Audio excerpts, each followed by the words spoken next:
Muito boa noite, estamos iniciando mais um Mesa Redonda Futebol Debate, programa especialíssimo. Daqui a pouco vamos a Mirassol repercutir o jogo do Corinthians, que acabou agora há pouquinho, 1-1, foi um sufoco. Mais um sufoco pro Corinthians, né? O bicho, o seu Chico tá nervoso aqui do meu lado, mas tudo bem. Sabe o que o Chico fez quando acabou o jogo? Olha só se o negócio foi feio. E lá em... Olha lá, tá até agora chamando.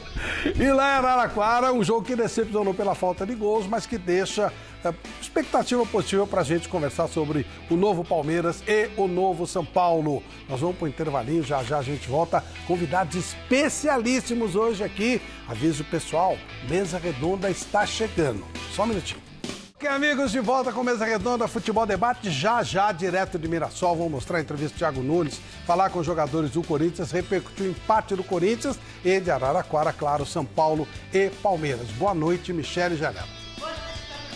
Boa noite para você, nosso telespectador do Mesa Redonda Futebol Debate. Eu já estava com saudade, estava de férias e agora estou aqui de volta para trazer um monte de presente para vocês que participarem do Mesa Redonda através da nossa hashtag no Twitter, hashtag Mesa Redonda. Tá bom? Combinado? Você também pode mandar mensagem, pode mandar vídeo pra gente com alguma pergunta para os nossos convidados no nosso WhatsApp. 11 99479 1633. 99479 1633. E no Twitter, hashtag Mesa Redonda, faz a sua pergunta, faz a sua participação, que eu vou escolher um dos nossos internautas para ganhar presentes. E olha só o que eu tenho de presente hoje. O primeiro presente que eu vou dar para qualquer pessoa que eu vou escolher lá, fique ligadinho durante o programa que eu vou fazer contato com você, vou pedir seu telefone, seu endereço, tudo direitinho. É uma bolsa térmica, presente da Deca Esportes, mas o livro, esse livro é sensacional, Tudo Pode Dar Certo, do Paulo Henrique Dursi. A bolsa térmica para você levar a sua bebida geladinha, seu lanchinho para o piquenique, acompanhado desse livro sensacional do Paulo Henrique Dursi. O segundo prêmio, quando a gente entrar nos assuntos mais comentados da noite, nos 10 temas do Twitter, hashtag Mesa Redonda, nos Trending Topics nos 10, camiseta do Corinthians, que é presente da loja Gol de Placa, lá de Santo André, essa camiseta bonita. Que tamanho que é, primo? G? É tamanho G, tamanho do primo, que tá cheinho e tal, pra você também ter a sua camiseta, pra você ir na festa, passear, no churrasco, aquela coisa bacana. E o terceiro presente, quando a gente chegar ali no 5 mais do Twitter, bola do Campeonato Paulista, que é um presente da Federação Paulista de Futebol. Oficial, né, primo? O primo tá de volta também das férias, tá feliz, primo trouxe presente, trouxe rosquinhas pra todo mundo.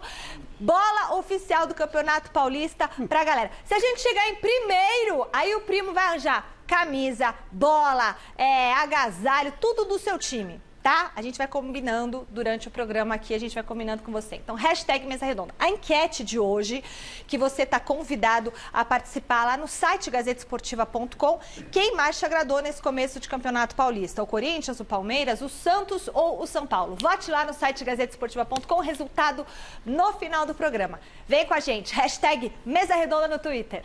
Boa, legal. Hashtag Mesa Redonda, muitos prêmios para você. E hoje, dois convidados, duas pessoas muito queridas. Realmente gosto demais dos nossos dois convidados de hoje, começando por uma precursora no nosso futebol.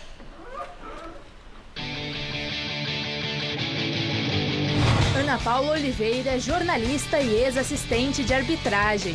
Durante a carreira, atuou em diversos campeonatos, entre eles o Brasileirão, a Copa do Brasil, Libertadores, Jogos Olímpicos e a Copa América Feminina. No fim de 2019, se tornou a primeira mulher a ser presidente da Comissão de Arbitragem da Federação Paulista de Futebol. E hoje ela está aqui com a gente. Ana Paula é a convidada do Mesa Redonda. Boa noite, Ana Paula Oliveira. Que prazer em estar aqui com você, receber você aqui. Como é que tem sido esse trabalho de chefiar essa almarada toda aí? Tem umas meninas também que eu sei. Boa noite. Primeiro, boa noite a todos. Eu que estou feliz de estar de volta, né, Flávio? Voltar a São Paulo, voltar à minha casa, ter a oportunidade de retomar trabalhando com a Federação Paulista, no campeonato mais charmoso do país, sem dúvida. Eu acho que o Paulista tem esse quê diferente. Respeito a todos os demais, mas o estadual de São Paulo é diferente. Estou muito feliz, é um momento maravilhoso. Não tem sido fácil, conversando com o Chico aqui, foram 2 meses de muito trabalho para a gente começar bem a competição, a temporada. E estou feliz. Você colocou ali na enquete 4 clubes, né? Para o público escolher. Eu colocaria uma 5ª equipe, que seria a arbitragem. Eu votaria na arbitragem, porque começamos bem, tanto na primeira agora, finalizando a 2ª rodada, nós temos um jogo amanhã, mas os meninos estão correspondendo à altura no campo de jogo. E eu vi uma menina, a Edna. Sim, a Edna estreou. Na primeira São Paulo rodada. e Água Santa, e ela se impôs pra caramba. Os caras não quiseram se impor, ela foi firme. Gostei muito do trabalho dela. Sim, a Edna tem uma história bonita porque é uma profissional que eu acompanhei toda a construção dela, né? A transição dela de assistente para árbitra, a trajetória dela no cenário internacional, Conmebol e FIFA, essa construção dela ir para o Mundial. Foi para o Mundial, chegou a uma semifinal do Mundial, que foi um jogo espetacular, maravilhoso por parte da Edna. E quando eu cheguei aqui me perguntaram, Ana, vamos ter uma mulher de volta depois da Silvia Regina, que fez um belo trabalho? Eu falei sim, porque a Edna já tinha feito 8 jogos pelo Campeonato Brasileiro, né? Já tinha feito uma competição maravilhosa, né, pela FIFA. Por que não? Então ela estreou, mas estreou com propriedade, porque fez por merecer o espaço que ela teve no jogo São Paulo e Água Santa. Foi bem bacana mesmo. Mais um convidado, e esse me fala muito especialmente ao coração. Oh, meu Deus. Saudade da Ponte Preta. Parece que a Ponte Preta acabou, porque a coisa tá tão feia lá, mas quando ele estava lá a coisa pegava bem. Vamos ver. O Fábio Luciano apareceu pro futebol lá na Ponte Preta do Flávio Prado. Logo despertou o interesse do Corinthians, onde de cara já ganhou o Mundial de 2000 com aquele timaço. Teve uma rápida passagem pelo Internacional e voltou pro timão para colecionar títulos e alguns golaços. As boas atuações chamaram a atenção do Fenerbahçe. Na Turquia foram 3 anos e muita história para contar. Ainda na Europa passou pelo Colônia e de volta ao Brasil marcou presença no Flamengo. Aí sim, deixou saudade por lá, jogou demais e encerrou a carreira da melhor forma, levantando taça. E hoje ele tá aqui com a gente. Bem-vindo, xerifão!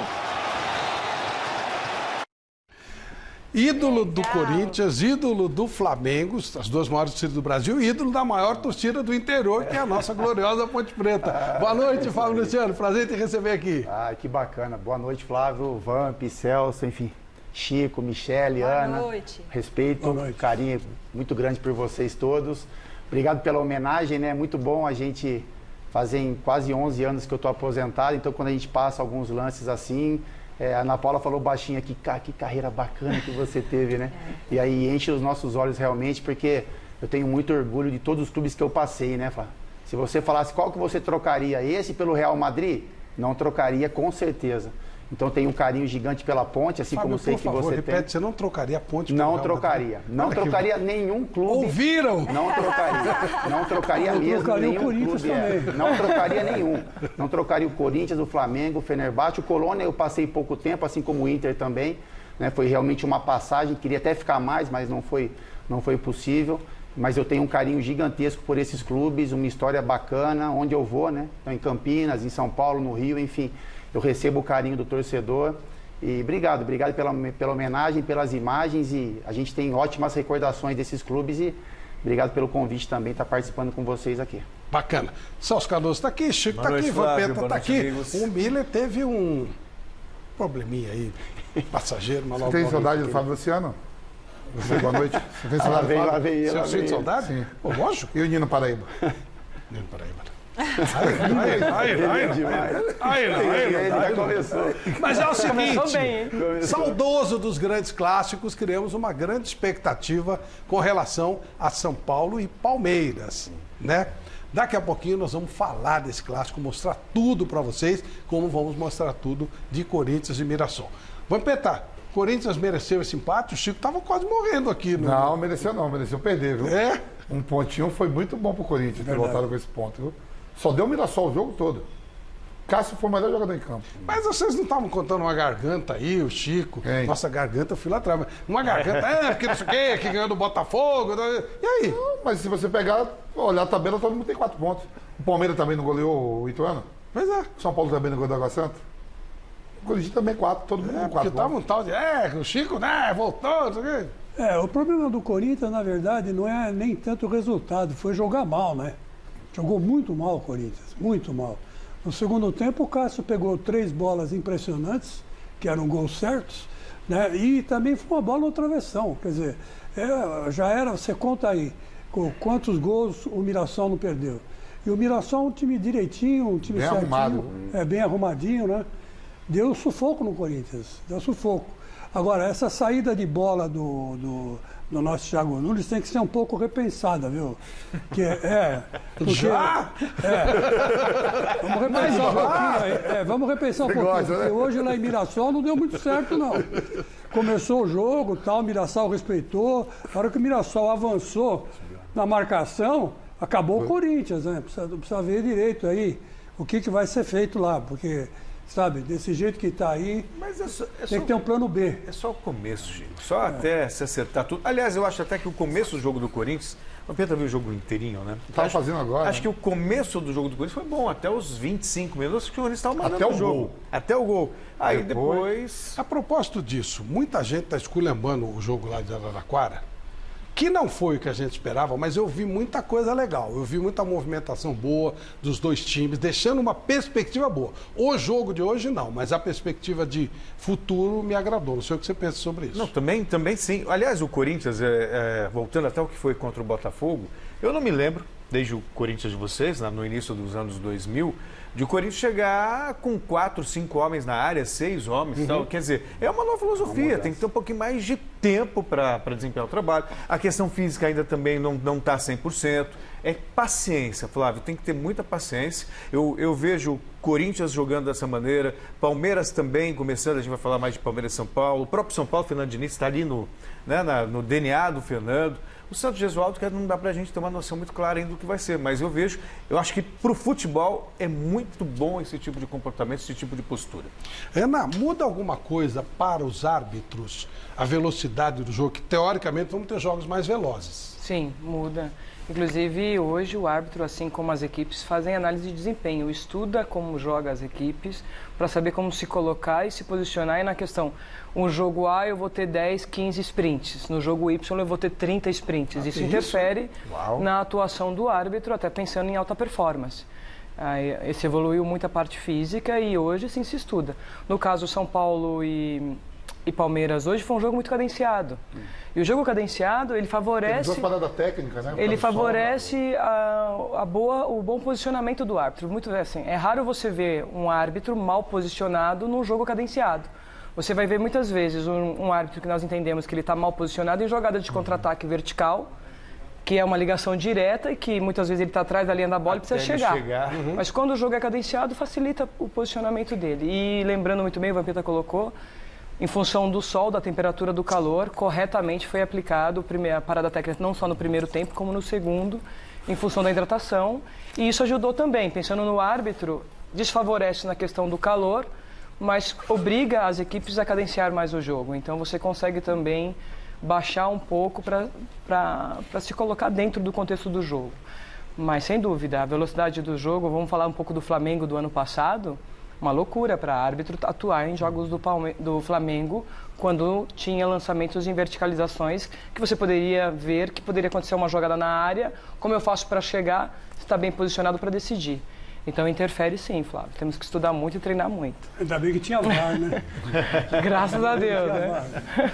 Vamos então ver um pouquinho do que foi os melhores momentos do clássico entre Palmeiras e São Paulo em Araraquara. O primeiro clássico paulista do ano termina sem gols. 0-0 para Palmeiras e São Paulo, aqui na Fonte Luminosa, em Araraquara. Resultado justo para Fernando Diniz e nem tanto para Vanderlei Luxemburgo. Ficou ruim para nós. Eu acho que nós fomos muito mais contundentes, nós estivemos muito mais próximos da vitória do que o São Paulo, né? Não estou desmerecendo o São Paulo, estou analisando o que eu vi no jogo. Nós tivemos possibilidade de fazer o gol, né? Se você pegar os 15 minutos após a chamada técnica lá, se você pegar aquilo ali, o Palmeiras teve o domínio total de jogo, virando a bola para a esquerda, para a direita, chegando por um lado, chegando pelo outro, sem deixar o São Paulo escapulir, entendeu? Sair numa jogada escapulir. Então acho que é ruim, tanto para o São Paulo como para nós, um clássico assim, tão próximo, né? A gente teve um volume a maior parte do tempo, mais com a posse, com um chute mais de fora da área, com alguns bons cruzamentos, mas não tivemos chances muito claras. A segunda tempo tivemos uma chance a mais clara do jogo, na minha opinião, com o Daniel. E o Palmeiras, em lances mais esporádicos, conseguiu chegar com um pouco mais de verticalidade. Fábio, você viu o jogo? Eu vi um pouco do jogo. E o que você pode Não dizer? vi com um olhar clínico, né, para comentar, mas aí com as crianças assim em casa eu acabei assistindo. Assim, são dois pensamentos diferentes de futebol, né, que foram colocados aí pelos treinadores. O Diniz gosta de ficar com a posse de bola, então assim, o Palmeiras criou muito mais chances do que o São Paulo, né, o Palmeiras tentou, né, jogar um pouco mais de velocidade, assim, né, que o Vanderlei colocou aí é o correto, criou mais chances, teve mais possibilidades de vencer o jogo, e o São Paulo teve a posse e teve a chance, né, nos pés do Daniel ali, né, pela qualidade que o Dani Alves tem para fazer o gol, acabou desperdiçando aí talvez a melhor chance. Mas eu acho que é um início de trabalho ainda, né, os times vêm de uma pré-temporada, então você vai perceber uma evolução dessas equipes aí no decorrer do campeonato. O Vanderlei no finalzinho ele fala isso, né, foi uma pena que o campeonato, que é um clássico, logo agora. Ele quis dizer assim, poderia ser um pouco mais para frente, com as equipes mais bem preparadas, mais bem condicionadas. Estava muito calor, então assim, você vem de uma pré-temporada, né, uma temperatura muito alta, você acaba tirando um pouco do nível de jogo. Mas são duas equipes que prometem para o seu torcedor aí boas atuações, né? Tem grandes jogadores, acho que o São Paulo precisa condicionar seus atletas, né? Ano passado a gente viu isso também. O São Paulo sofreu muito com lesão, com jogadores mal condicionados fisicamente, então que tenha esse tempo aí, esse processo, porque são atletas que vão conseguir trazer bons resultados para o São Paulo. E o Palmeiras é um novo trabalho com o Vanderlei, né? O Vanderlei mexeu um pouco, colocou o Verón, colocou o Gabriel Menino para jogar também. Então está dando oportunidade para os garotos. Tem jogadores experientes também para Ramírez e Felipe Melo agora numa nova função de zaga, enfim. Eu acho que se fosse mais para frente esse jogo, a gente teria uma atuação bem melhor das duas equipes. E o empate, Flávio, até que, embora eu tinha expectativa de gols, pela filosofia dos dois times. Tá? O Fernando com aquela coisa, né?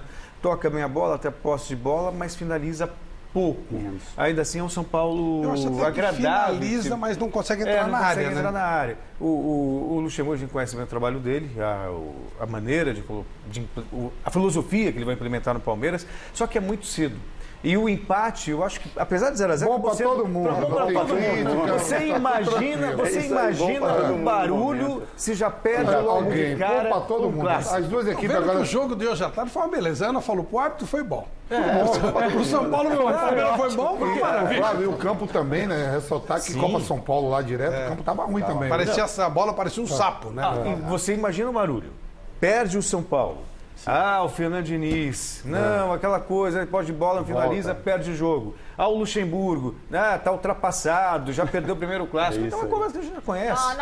Nossos telespectadores aqui falaram, jogo horroroso. Aí é justamente isso. Pra gente estar assistindo, mas pros caras, todo mundo bom. Os técnicos jogam pra frente, terminou 0-0. É o Diego que fala aqui. E a galera de Ananindeua, no Pará, também ligadinha aqui no Mesa Redonda. # Mesa Redonda. Faz seu comentário aqui. Mas eu acho que os times jogaram com medo.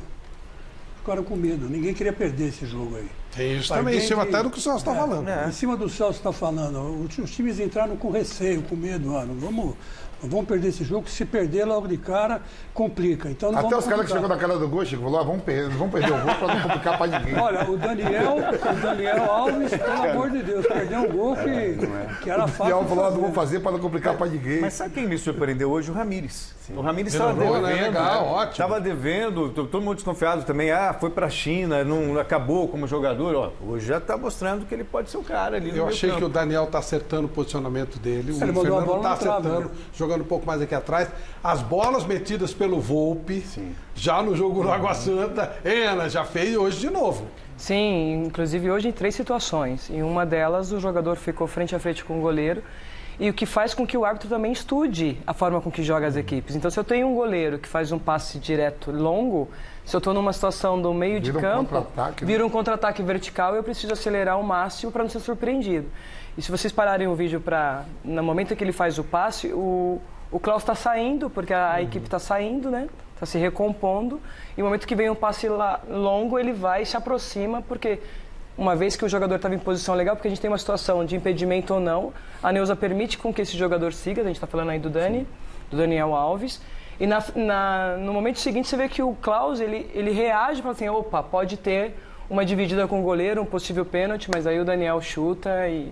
Eu torci muito para a Molina também, viu, Flávio? Então interfere sim. Não é mesmo, pela situação do... Claro. de final de ano aí, tudo, tava torcendo e fez uma grande partida também. Posso falar uma coisa pra vocês? Vocês me conhecem, sabe como é que eu sou? Eu não sosseguei enquanto eu não vi o final do jogo pra ver se ele ia trocar a camisa. Não trocou. Porque ele já tava atrás. Não trocou, não. Todo mundo trocou, ele não foi, não. Mas, pelo amor de Deus. E esse lance é legal também, né? Só para ressaltar, porque assim, a gente acompanha o Fernando e você imagina assim, né? Saindo com a bola tocada curta, né? Então assim, o time do Fernando Diniz vai sair tocando do zagueiro pro lateral, pro goleiro, e aí você até acaba surpreendendo o adversário, né? Quando você imagina que o Volpi vai dar um passe curto, né? Para sair jogando, ele consegue achar um passe pro Daniel em condições de gol, né? Então assim, uma ligação direta que funciona. Então, pra você, Fábio? Não estava.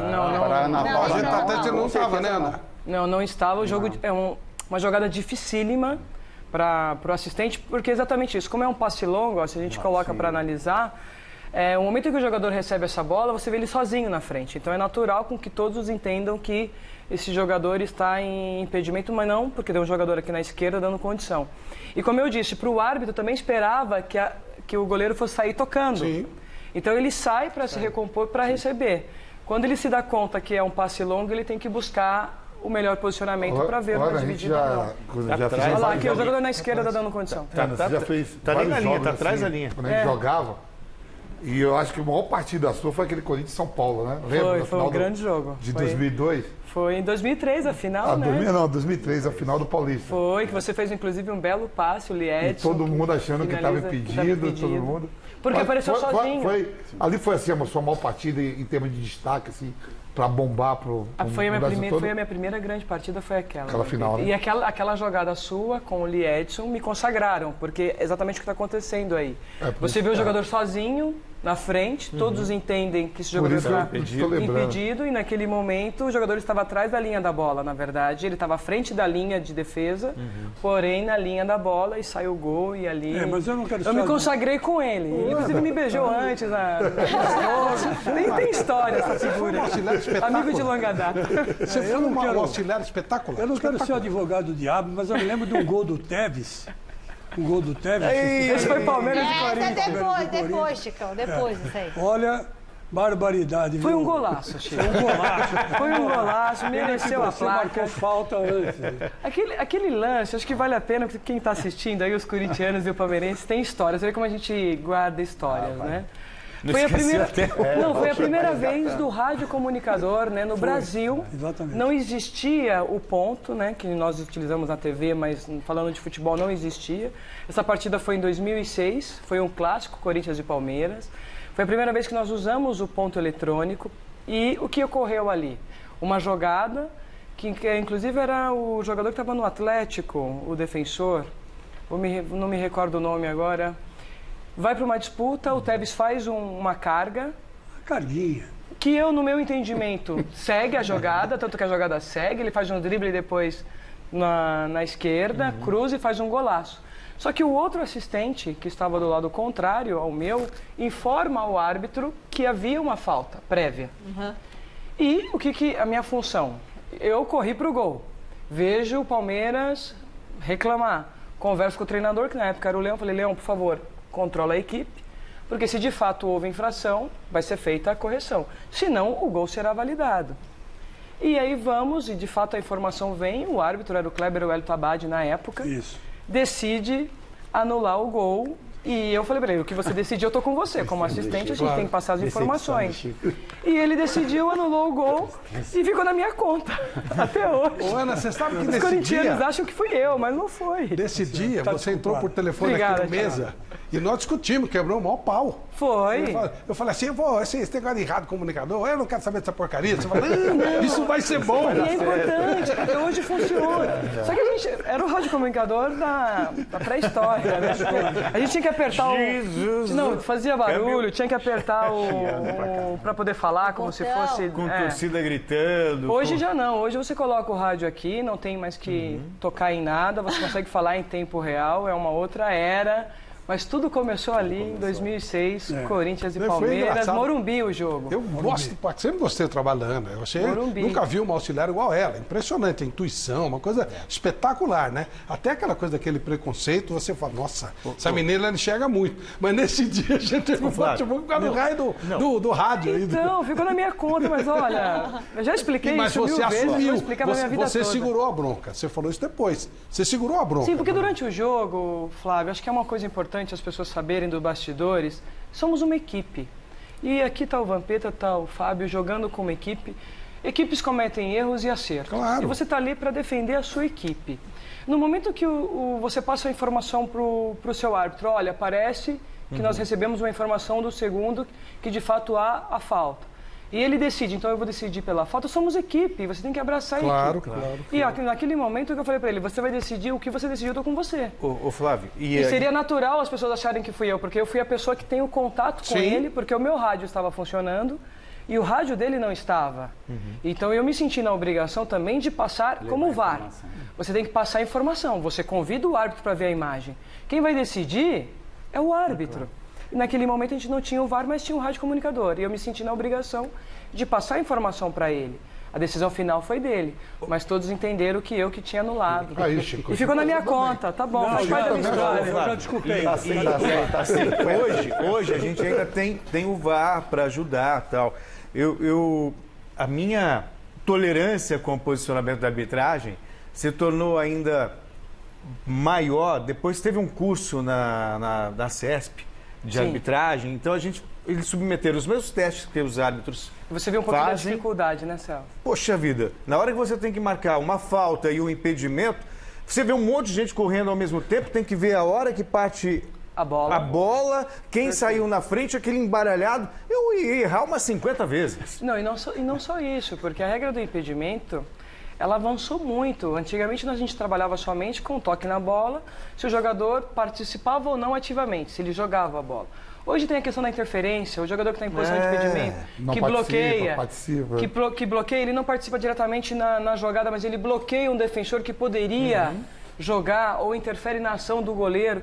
Ou seja, a regra mudou muito, evoluiu para favorecer, né, pro aquela fração de segundo para definir. Professora Ana, não é fácil. E este lance aqui do Dudu? Foi pênalti ou não foi pênalti? Vamos ver agora, que a torcida do Palmeiras reclamou pra caramba e é um lance chato, hein? Não foi nada. Não foi?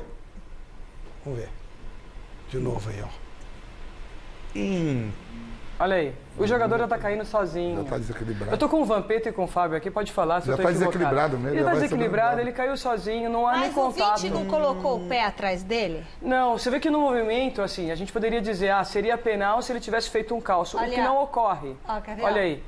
O jogador perde o controle da bola, nesse momento.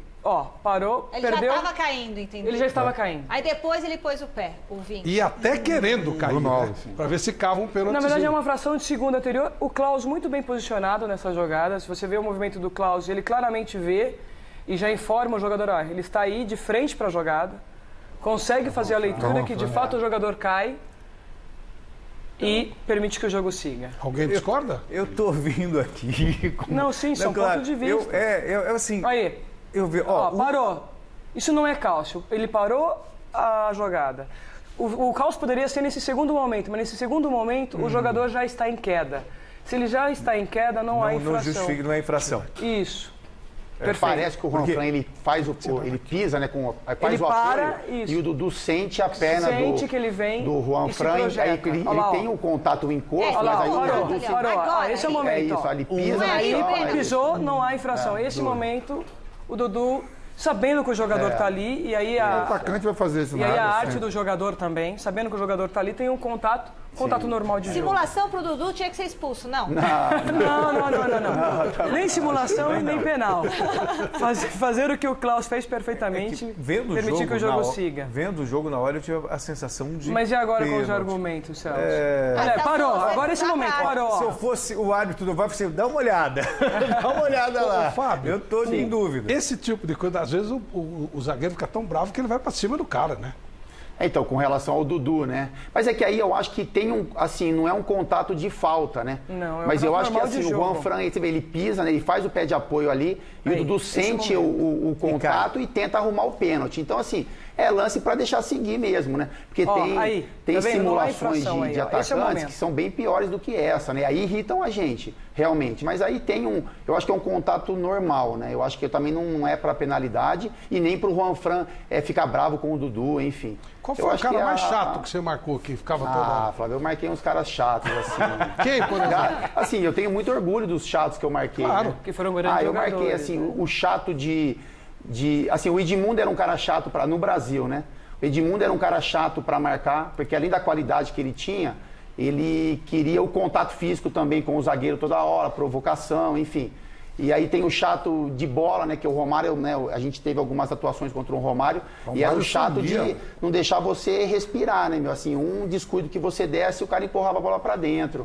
Então, o Dagoberto na época de São Paulo também, né? No Flamengo a gente tinha alguns problemas de jogo, porque também era um cara que gostava dessa provocação com os zagueiros.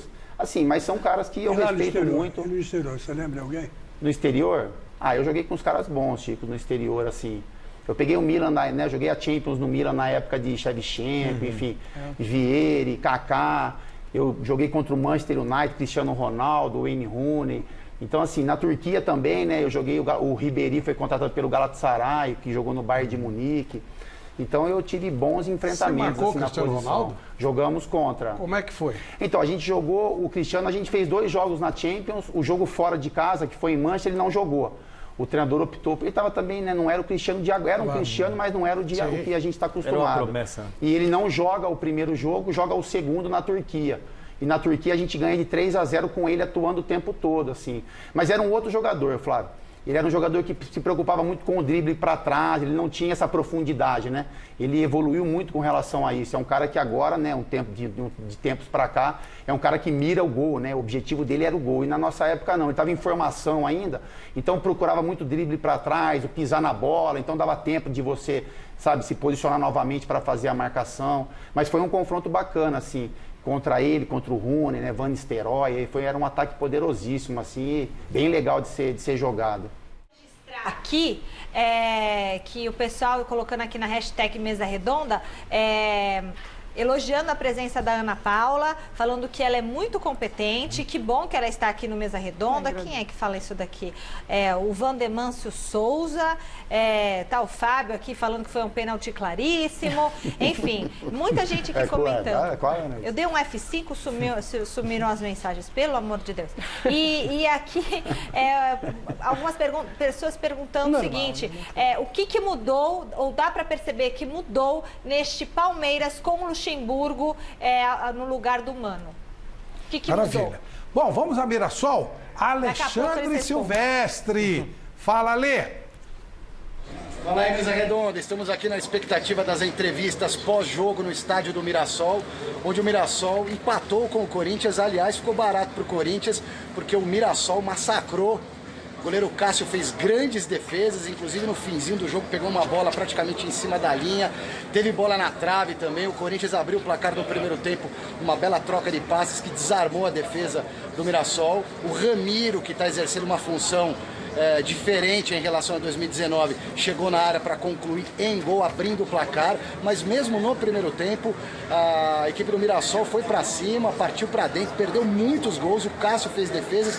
No segundo tempo a história se repetiu, bola na trave, até que aos 29 minutos da segunda etapa o Camilo, aquele mesmo Camilo Cabeleira lá do Botafogo, fez a sua estreia, entrou no segundo tempo para de cabeça empatar o jogo.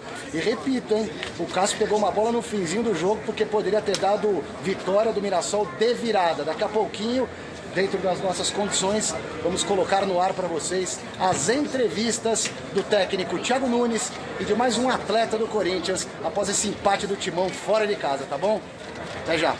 Bom, como você estava esperando, a gente não respondeu a pergunta do telespectador, não é isso? O que mudou no Palmeiras com essa chegada do Luxemburgo, que a gente já consegue ver? E tem uma outra pergunta aqui do João Osmar Agostinho. Vampeta, você não acha que o Daniel Alves, pelo que ele ganha, deveria pagar uma multa de R$500 mil por não ter capacidade de fazer aquele gol?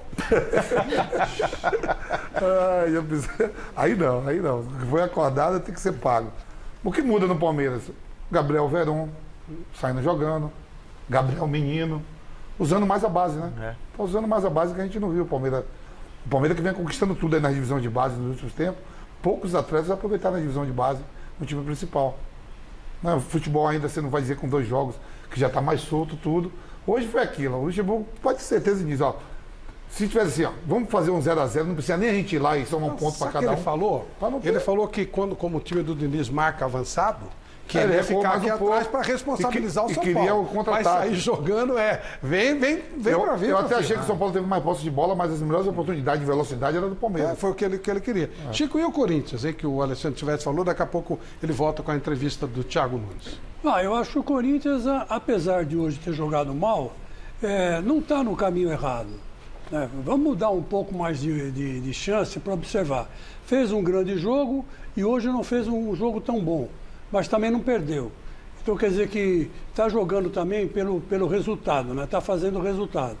E isso é que importa. Agora, quanto ao Cássio ter sido o melhor homem em campo, ele está lá para isso, né? Ou não?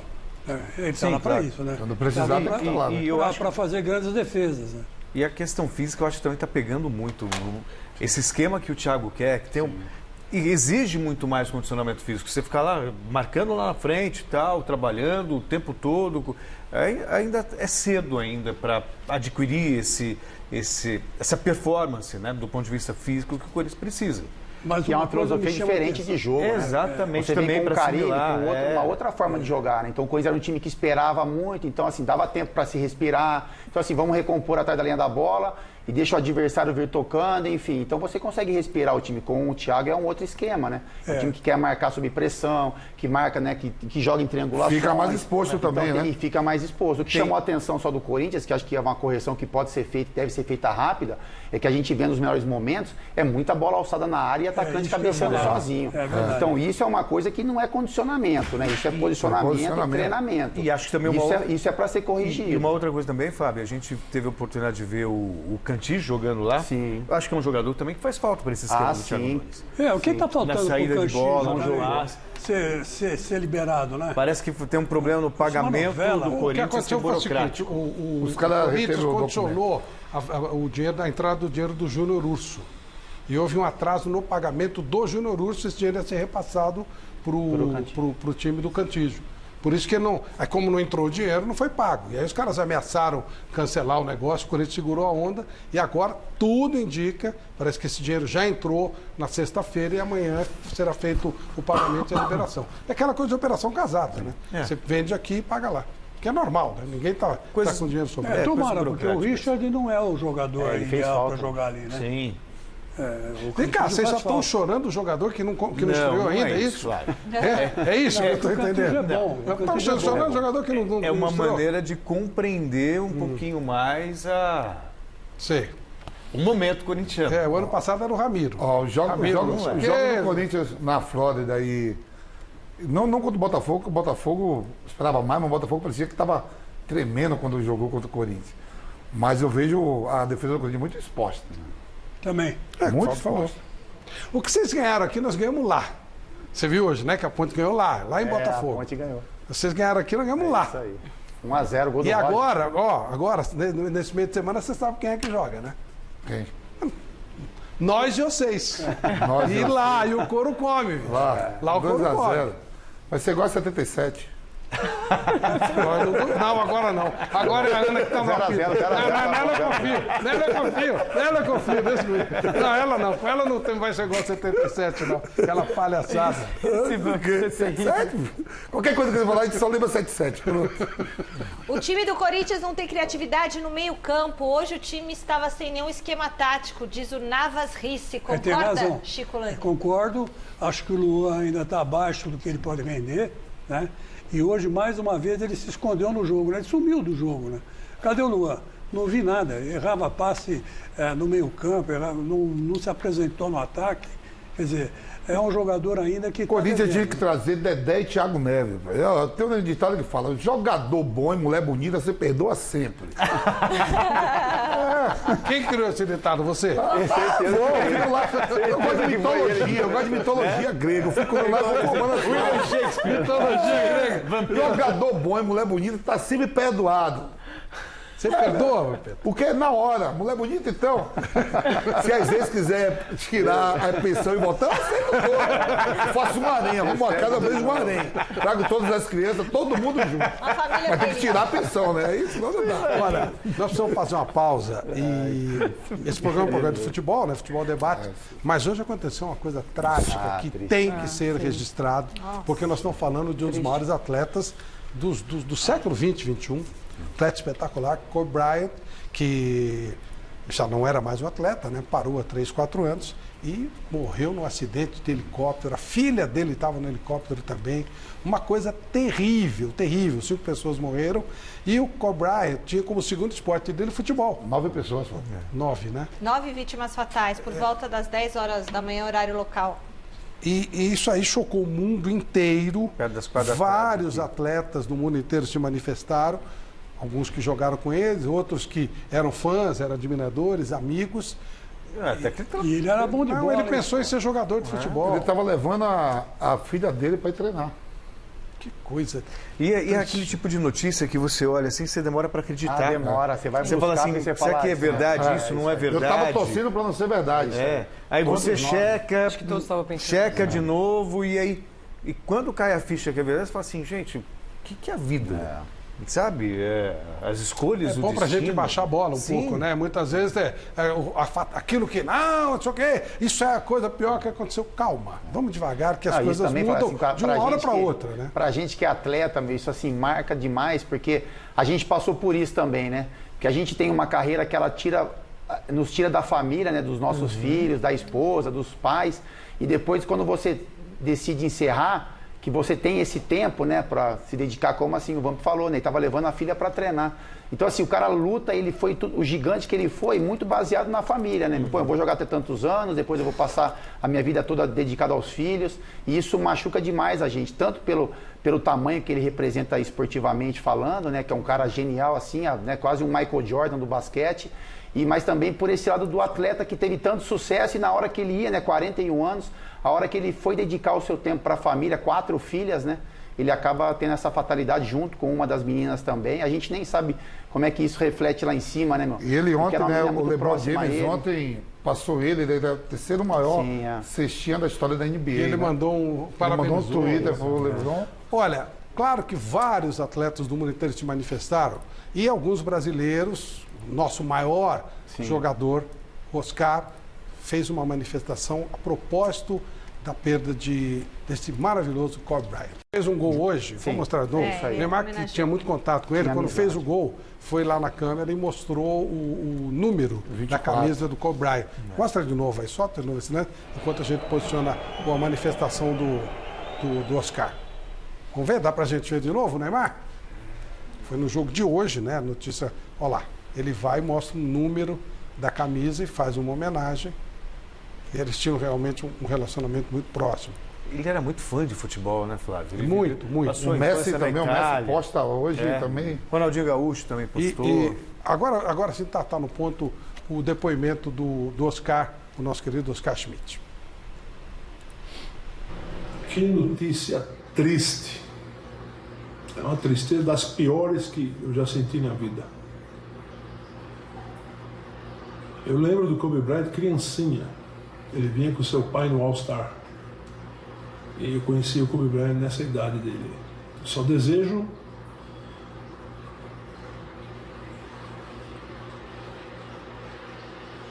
para Vanessa e para suas 3 filhas tudo de bom.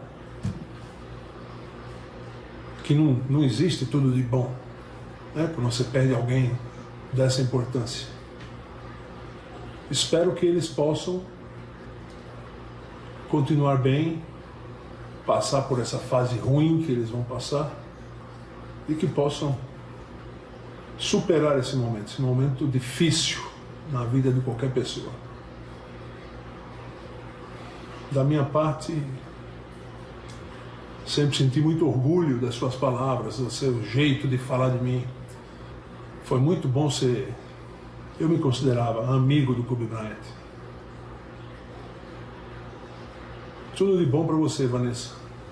Que você possa superar da melhor maneira esse momento raro, difícil, que é perder uma pessoa tão grande como o seu marido.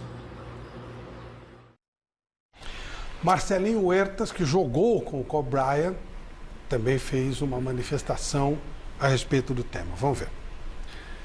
Infelizmente, uma notícia devastadora, não só para quem é fã de basquete, mas acho que para o mundo inteiro. No primeiro momento, quando eu fiquei sabendo da notícia, a gente sempre espera que não seja verdade, que seja um rumor de internet, e saber que vai ser uma perda muito grande para o mundo do basquete e que o legado dele, felizmente, vai ficar aí para sempre, e que foi uma honra poder ter dividido o vestiário com ele no seu ano de despedida e ter podido vivenciar momentos maravilhosos na carreira do Kobe Bryant. Então, só queria desejar conforto, ou não sei nem o que falar para a família dele numa hora dessas. Descanse em paz, Kobe. Olha, esse tipo de tragédia faz com que a gente reflita mais, né? Pense um pouquinho mais sobre a vida, sobre aquilo que a gente faz na nossa vida, sobre as atitudes que a gente toma, sobre as coisas que a gente prioriza. E tudo isso pode acabar muito rapidamente. Então é importante que a gente viva a plenitude, principalmente as pessoas extremamente ansiosas. Essa coisa da ansiedade, que é estar sempre pensando num outro lugar, no amanhã, pode não ter amanhã. O amanhã é uma folha em branco. Que tal viver o hoje? Que tal aproveitar o momento que você vive, curtir as coisas que você conquista e até agradecer as dificuldades que você tem, porque elas podem te ensinar.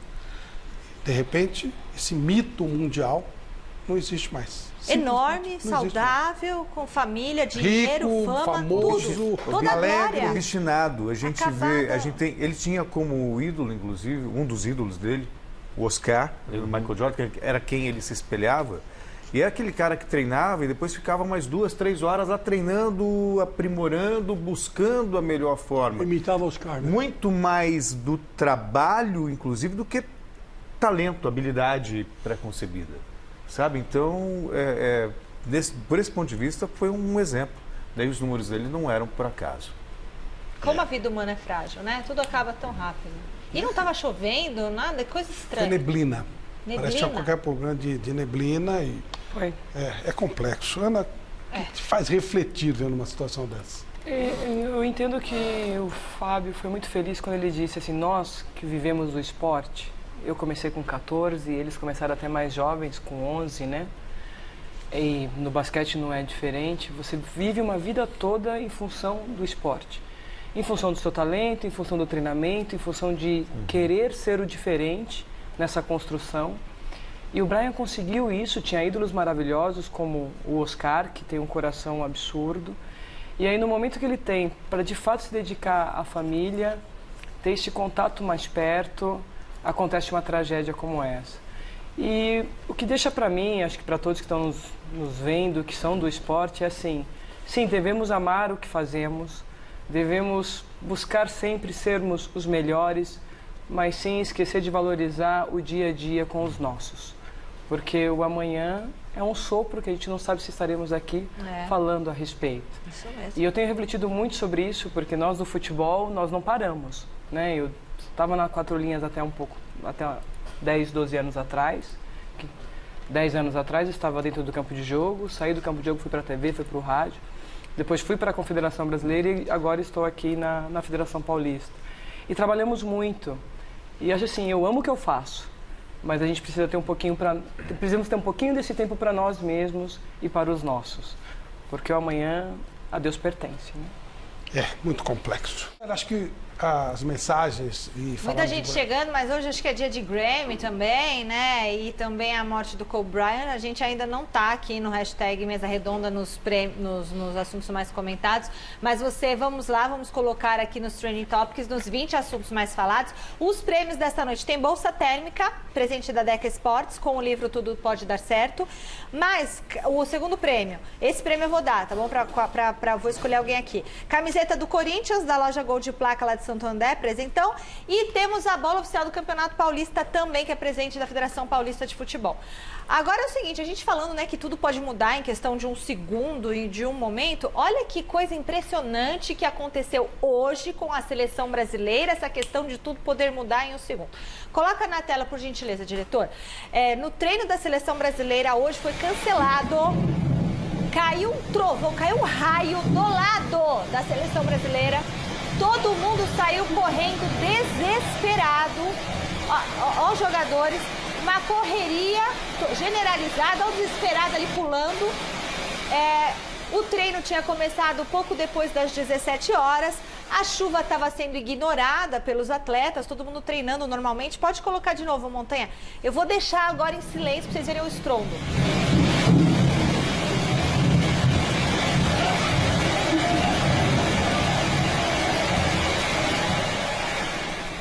Ninguém teve que pedir pro treino parar. Sabe aquela coisa assim? A pessoa vai salvar a vida? Não, e assim, Michele, aí até o raio sorte. caiu do lado, quase pegou alguém. Esse raio poderia já ter matado gente. Já podia ter matado muita sorte. todos, Aí né? O pessoal correu no susto, mas o problema já tinha acontecido. Sim. Nossa, que coisa. Impressionante, né? Onde é o estádio do Corinthians aí, Itaquera, que você falou, nosso estádio? Você acabou de falar agora, você leu agora. Camp Nou. Não, que você acabou de ler tudo lá, né? Nosso estádio, agora é nosso estádio, né? É, Camp Nou. É ou não? É lógico que é. Ou é só na hora do mexer? É nosso estádio? É lógico que é. Então. Fica aqui o tempo todo. É isso. Lá no nosso estádio também dava uns também, eu vazava. Os caras falaram, não, pô, mas raio só cai no lado. Eu digo, se caiu na Barra Funda, não vai cair Itaquera também? Eu vazava. Itaquera dava mais. Ué, mas tem para-raio, não tem? Quem vai confiar?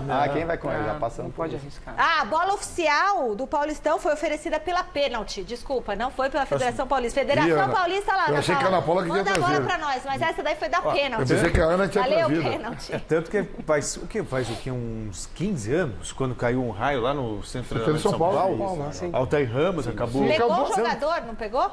Não, pegou no Altair Ramos, que era preparador físico, e o Wagner Lima, que era repórter nosso na época.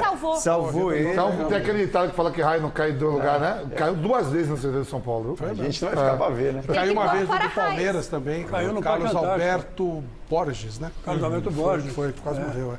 Gente, vamos lá vamos ver então o Silvestre lá em Mirassol. Vamos lá, Silvestre. Aí não cai raio, não. Fala aí, Flávio. Um abraço pra vocês. Falamos ao vivo aqui de Mirassol. A noite tá bonita, cara. Não há ameaça de chuva, muito menos de raios e trovões. Tá? E tem até uma lua nova em algum lugar por ali, por trás, do outro lado da câmera. Você não vai pegar, Thiago, querendo aparecer.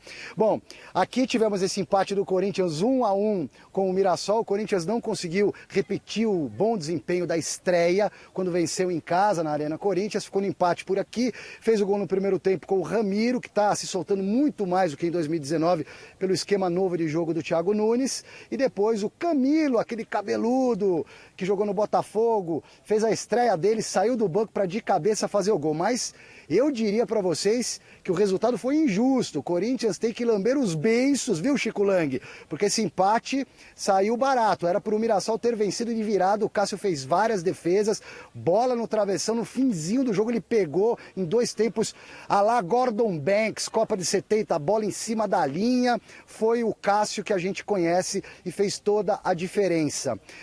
Vamos dar uma olhadinha aí em alguns trechos que a nossa produção editou da entrevista do técnico Thiago Nunes, que falou com a imprensa agora há pouquinho. Vamos dar uma olhada nisso aí. Enfrentamos uma equipe que se propôs a jogar, uma equipe muito bem treinada pelo Ricardo, um ótimo treinador, recheado de jogadores também que já passaram, né, e jogaram recentemente Série A, Série B, caras experimentados e que fizeram uma ótima partida.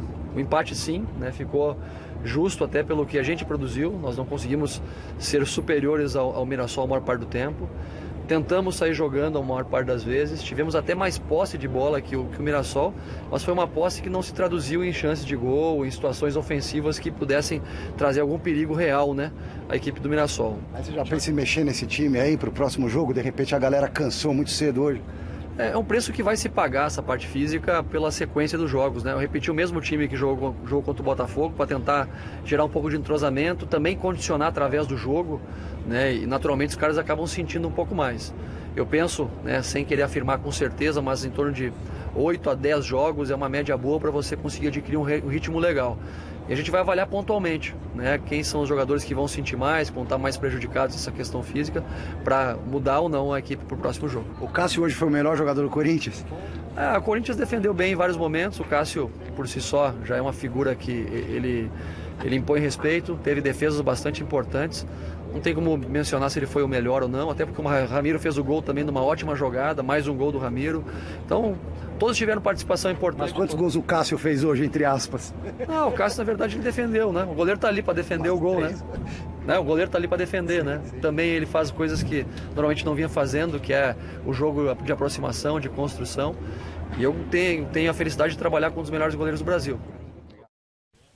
Isso é verdade. O Cássio está tocando a bola com muito mais calma no sistema defensivo, porque o Corinthians tenta sair jogando dentro aqui da sua área. Em vários momentos o Cássio tabelando com os zagueiros e tal. Só que hoje o Mirassol pressionou bastante e conseguiu em alguns momentos roubar essa bola e chegar perto com perigo do gol do Cássio. Portanto, ficou no empate o jogo de hoje, dessa noite aqui.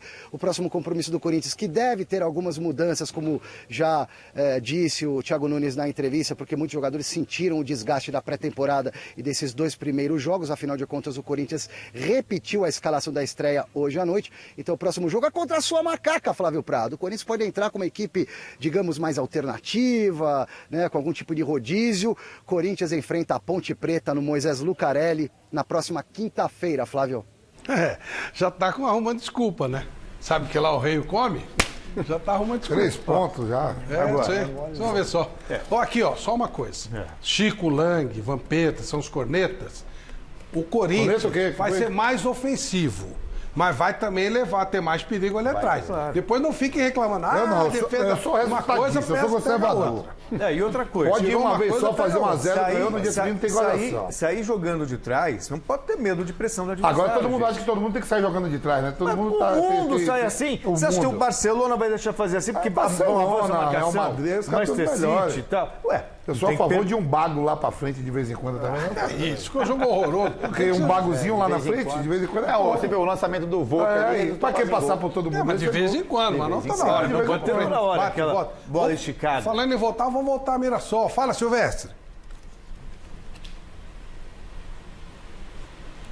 Não, só para completar o que vocês estão falando aí, o Corinthians realmente está com uma proposta de jogo muito mais ofensiva. Só que hoje não conseguiu chegar com perigo na meta do adversário, não. Quem pressionou mesmo, quem atacou, quem massacrou, eu diria, foi o Mirassol. O Corinthians teve muita dificuldade hoje, foi dominado em boa parte do jogo pelo Mirassol. Uma última informação, eu fico à disposição também de vocês aí para qualquer tipo de pergunta, é que o estádio aqui ficou lotadinho, 12 mil pessoas praticamente, 60% de corintianos, 40% de torcedores do Mirassol, num dia de muito calor, numa noite também de muito calor. Afinal de contas, o jogo começou às 7 da noite, às 19 horas, e tivemos aqui em alguns setores do estádio as torcidas misturadas, Flávio Prado. Torcedores do Mirassol, do Corinthians, principalmente nas cadeiras aqui, porque nas arquibancadas a galera fica dividida, nas cadeiras, todo mundo misturado, numa boa, sem nenhum problema, enquanto lá em Araraquara, torcida única no Clássico, é o fim dos tempos. Ô Silvestre, uma pergunta que é importante. O Ramiro fez um gol por jogo. Ele realmente melhorou ou foi coincidência apenas? Não, melhorou. Isso aí já ficou nítido, que o posicionamento dele é muito mais solto, muito mais livre. No jogo de estreia, o primeiro gol do Corinthians contra o Botafogo sai de uma jogada do Ramiro brigando com o zagueiro dentro da área, dando carrinho, brigando pela bola, sobra pro Bozelli. Hoje, ele fez a infiltração, passou, chegou pela ponta esquerda, invadiu a área. Claro que tudo isso aconteceu no começo do jogo, quando o Corinthians teve um bom desempenho, nos primeiros minutos, até os 10, 15 minutos, quando chutou uma bola no gol e fez o gol jogo com o Ramiro. É nítida a mudança do Ramiro, acredito eu, devido ao novo esquema tático do Thiago Nunes em relação ao antigo esquema do Fábio Carille. Pode, por favor. Eu queria saber o seguinte, o que está acontecendo com o Luan, na sua opinião? Você que viu o jogo de perto, a gente vê o jogo pela televisão, uma coisa, né? Você que vê o jogo de perto, como é que está o Luan em campo? Está mal posicionado, está mal colocado? Qual é a sua opinião, Silva? Ô Chico, o Luan não fez uma boa partida hoje, mas só o Cássio foi bem no Corinthians. Seria injusto analisar o Luan só hoje.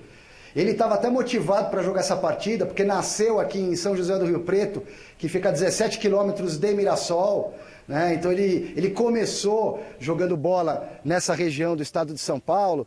Queria muito ter feito uma boa partida, foi substituído foi substituído no segundo tempo, não jogou bem, mas seria injusto da minha parte acreditar isso a estado físico. O Corinthians, como um todo, na minha opinião, pregou hoje e não foi no segundo tempo, foi no primeiro tempo.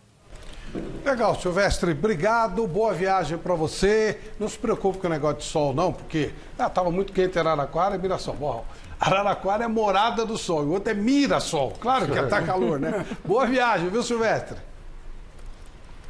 É isso aí. Tchau, um abraço para você. Valeu, pessoal. Então, vamos ter emoções.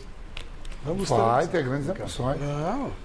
Quer ver ficar com chororosinha depois? Pô, o São Paulo que não tá passando mais essas emoções de recuar pra goleiro, né? Ai, que susto! Ai, Jesus! Ai, Gigi! É tanta coisa! É hora de paredão! Paredão para Ana Paula Oliveira. Aquela pergunta que você queria fazer para Ana Paula. Ai, Jesus. Vamos lá. Ana Paula. Sim. Anular 2 gols do Botafogo do Rio diante do Figueirense na semifinal da Copa do Brasil 2007 destruiu seus sonhos como auxiliar de arbitragem? Não destruiu meus sonhos e olha onde eu estou hoje. Mas foi um momento decisivo da minha trajetória como árbitro, sem dúvida. Mas não destruiu, não. Celso Cardoso. Ana Paula, aqui nos bastidores a gente conversava antes de começar o programa, conversar sobre machismo no futebol. Todos nós sabemos que o futebol ele é machista. Sim. Qual foi a situação de machismo mais constrangedora pela qual você passou que de repente possa ter feito você até repensar a carreira? Foi exatamente na questão do jogo, Botafogo e Figueirense. Não foi o jogo em si, e nem como a torcida reagiu, mas como o dirigente reagiu. Você vê um representante da equipe que tem voz, que vai para a sua torcida e fala o que ele falou, isso sim, para mim, foi, na minha trajetória, da minha carreira, uma manifestação de machismo grosseira e infeliz e que me fez repensar muitas coisas, né? Entre elas, a permanência ou não dentro do campo de jogo. Nós continuamos ainda depois por mais 2 anos, mas aí com o falecimento do meu pai, aquilo que era uma dúvida se tornou uma certeza, que aí eu queria sim construir uma trajetória seguindo no futebol, mas não mais dentro das 4 linhas e sim fora dela. E estou muito feliz de estar aqui em São Paulo agora com essa nova função de poder contribuir com o desenvolvimento da arbitragem. Chico Lenk. A revista Playboy, Ana, atrapalhou ou ajudou a sua carreira? Não atrapalhou. Na verdade, eu acho que a revista ela foi um marco, porque eu ganhei notoriedade não só no meio do futebol, porque até então eu era muito conhecida no meio do futebol, ela me promoveu para fora do futebol. Hoje, como instrutor internacional, fazendo eventos como Embol e FIFA, um árbitro ou outro pergunta, mas sempre com muito respeito e admiração, então não interferiu, não. Acho que o que interferiu pode ter sido cabeça de profissionais e de pessoas que me julgaram pelo que eu fiz, mas no meu dia a dia e na minha atuação, pelo contrário, não interferiu em nada, só me ajudou a dar uma condição melhor para minha família. Vampeta. Eu? Lá vem você, a minha pergunta Vampeta, era a pergunta do Chico, tá aqui igual. A mesma pergunta. Mas você não podia perguntar que você saiu na outra vez. Então agora eu vou ter que... Então faça. Agora aqui. Ana, qual foi a sua maior partida e a pior? O maior desastre que você acha assim, hoje errei. A minha maior partida você fez parte, né? Eu acho que foi em 2003, foi o jogo que me promoveu, que foi São Paulo e Corinthians, o segundo jogo da final aqui do Campeonato Paulista, marcando uma era da participação da mulher dentro do campo de jogo, em finais aqui em São Paulo. E o meu pior jogo foi um jogo antes de chegar no estrelato, vamos falar assim, da arbitragem. Foi um Nacional e Juventus, ali no campo do Nacional, que foi uma partida caótica e eu acho que todo árbitro passa por um momento como esse. Eu estava construindo a minha carreira ainda como assistente, me equivoquei em 2 lances, no período de formação, que depois dali eu falei, não vou treinava lá, né? Que treina lá ainda. Hoje treina lá, mas naquela época eu não treinava, viu? Era um outro momento. E ali foi um momento que foi um divisor de águas na minha vida também, porque muitos árbitros, assim como eu, trabalhava para viver, assim, trabalhava e depois ia para o jogo como um segundo plano. E nesse caso foi uma partida num sábado, eu não tinha se liberado para o meu chefe para sair cedo, e eu sempre tive enxaqueca desde pequeno, então o fato de sair correndo, do estresse, de não me alimentar, ir para o jogo, me gerou uma consequência que foi os 2 equívocos. E a partir dali, então, eu comecei a trabalhar um pouco mais durante a semana para ter banco de horas, para quando eu fosse escalada num sábado, não tivesse o prejuízo de sair do trabalho e ir, e sim conseguir me concentrar, sair de casa cedo para fazer um bom trabalho. Então foi um grande aprendizado que eu tive e uso para minha vida até hoje. Esse é o meu pior jogo. Ao longo da carreira, Ana Paula, você recebeu muita cantada de jogador ou de companheiros da arbitragem? Eu dava uns beijinhos, mas era só para cumprimentar, viu? Já recebi algumas cantadas, sim, de jogadores, de colega de profissão. Acho que faz parte também do processo, uma mulher no meio perfeitamente natural. Eu acho que o importante é dizer que, assim, todos aqueles que de alguma maneira se aproximaram e quando você colocou o limite me respeitaram e graças a Deus eu tenho esse respeito até hoje. Mas sim, já fui assediada. Como que não? A nave dessa aí, você... Parabéns, Ana, muito bom. Eu já olhava a escala, você vê quem é que vai. Agora, hein? Dá pra você se conter? Não, porque aí tem uma amizade muito boa. O Michele não tem modos, a minha mãe fala que ela não tem modos. Eu já olhava a escala assim, eu digo, olha quem vem da concentração. Perguntar, né? Quem? Ela tá na parada hoje, gente. Deixa ele. Ó, a gente olhava aqui, o capitão sempre... Aqui não, aqui é muito bem casado. Quantos anos de casado? 21. 21 anos. Parabéns. Feijãozinho com arroz dele, simples. Nunca pedalou. Mantém assim, né? E manter, meu, Já o Marcelo Carioca que todo mundo falar que é da igreja. Você devia aprender, né, Vampeta? Devia aprender com o Fábio. Não, o Fábio Luciano não, é verdade. 21 anos, tranquilinho.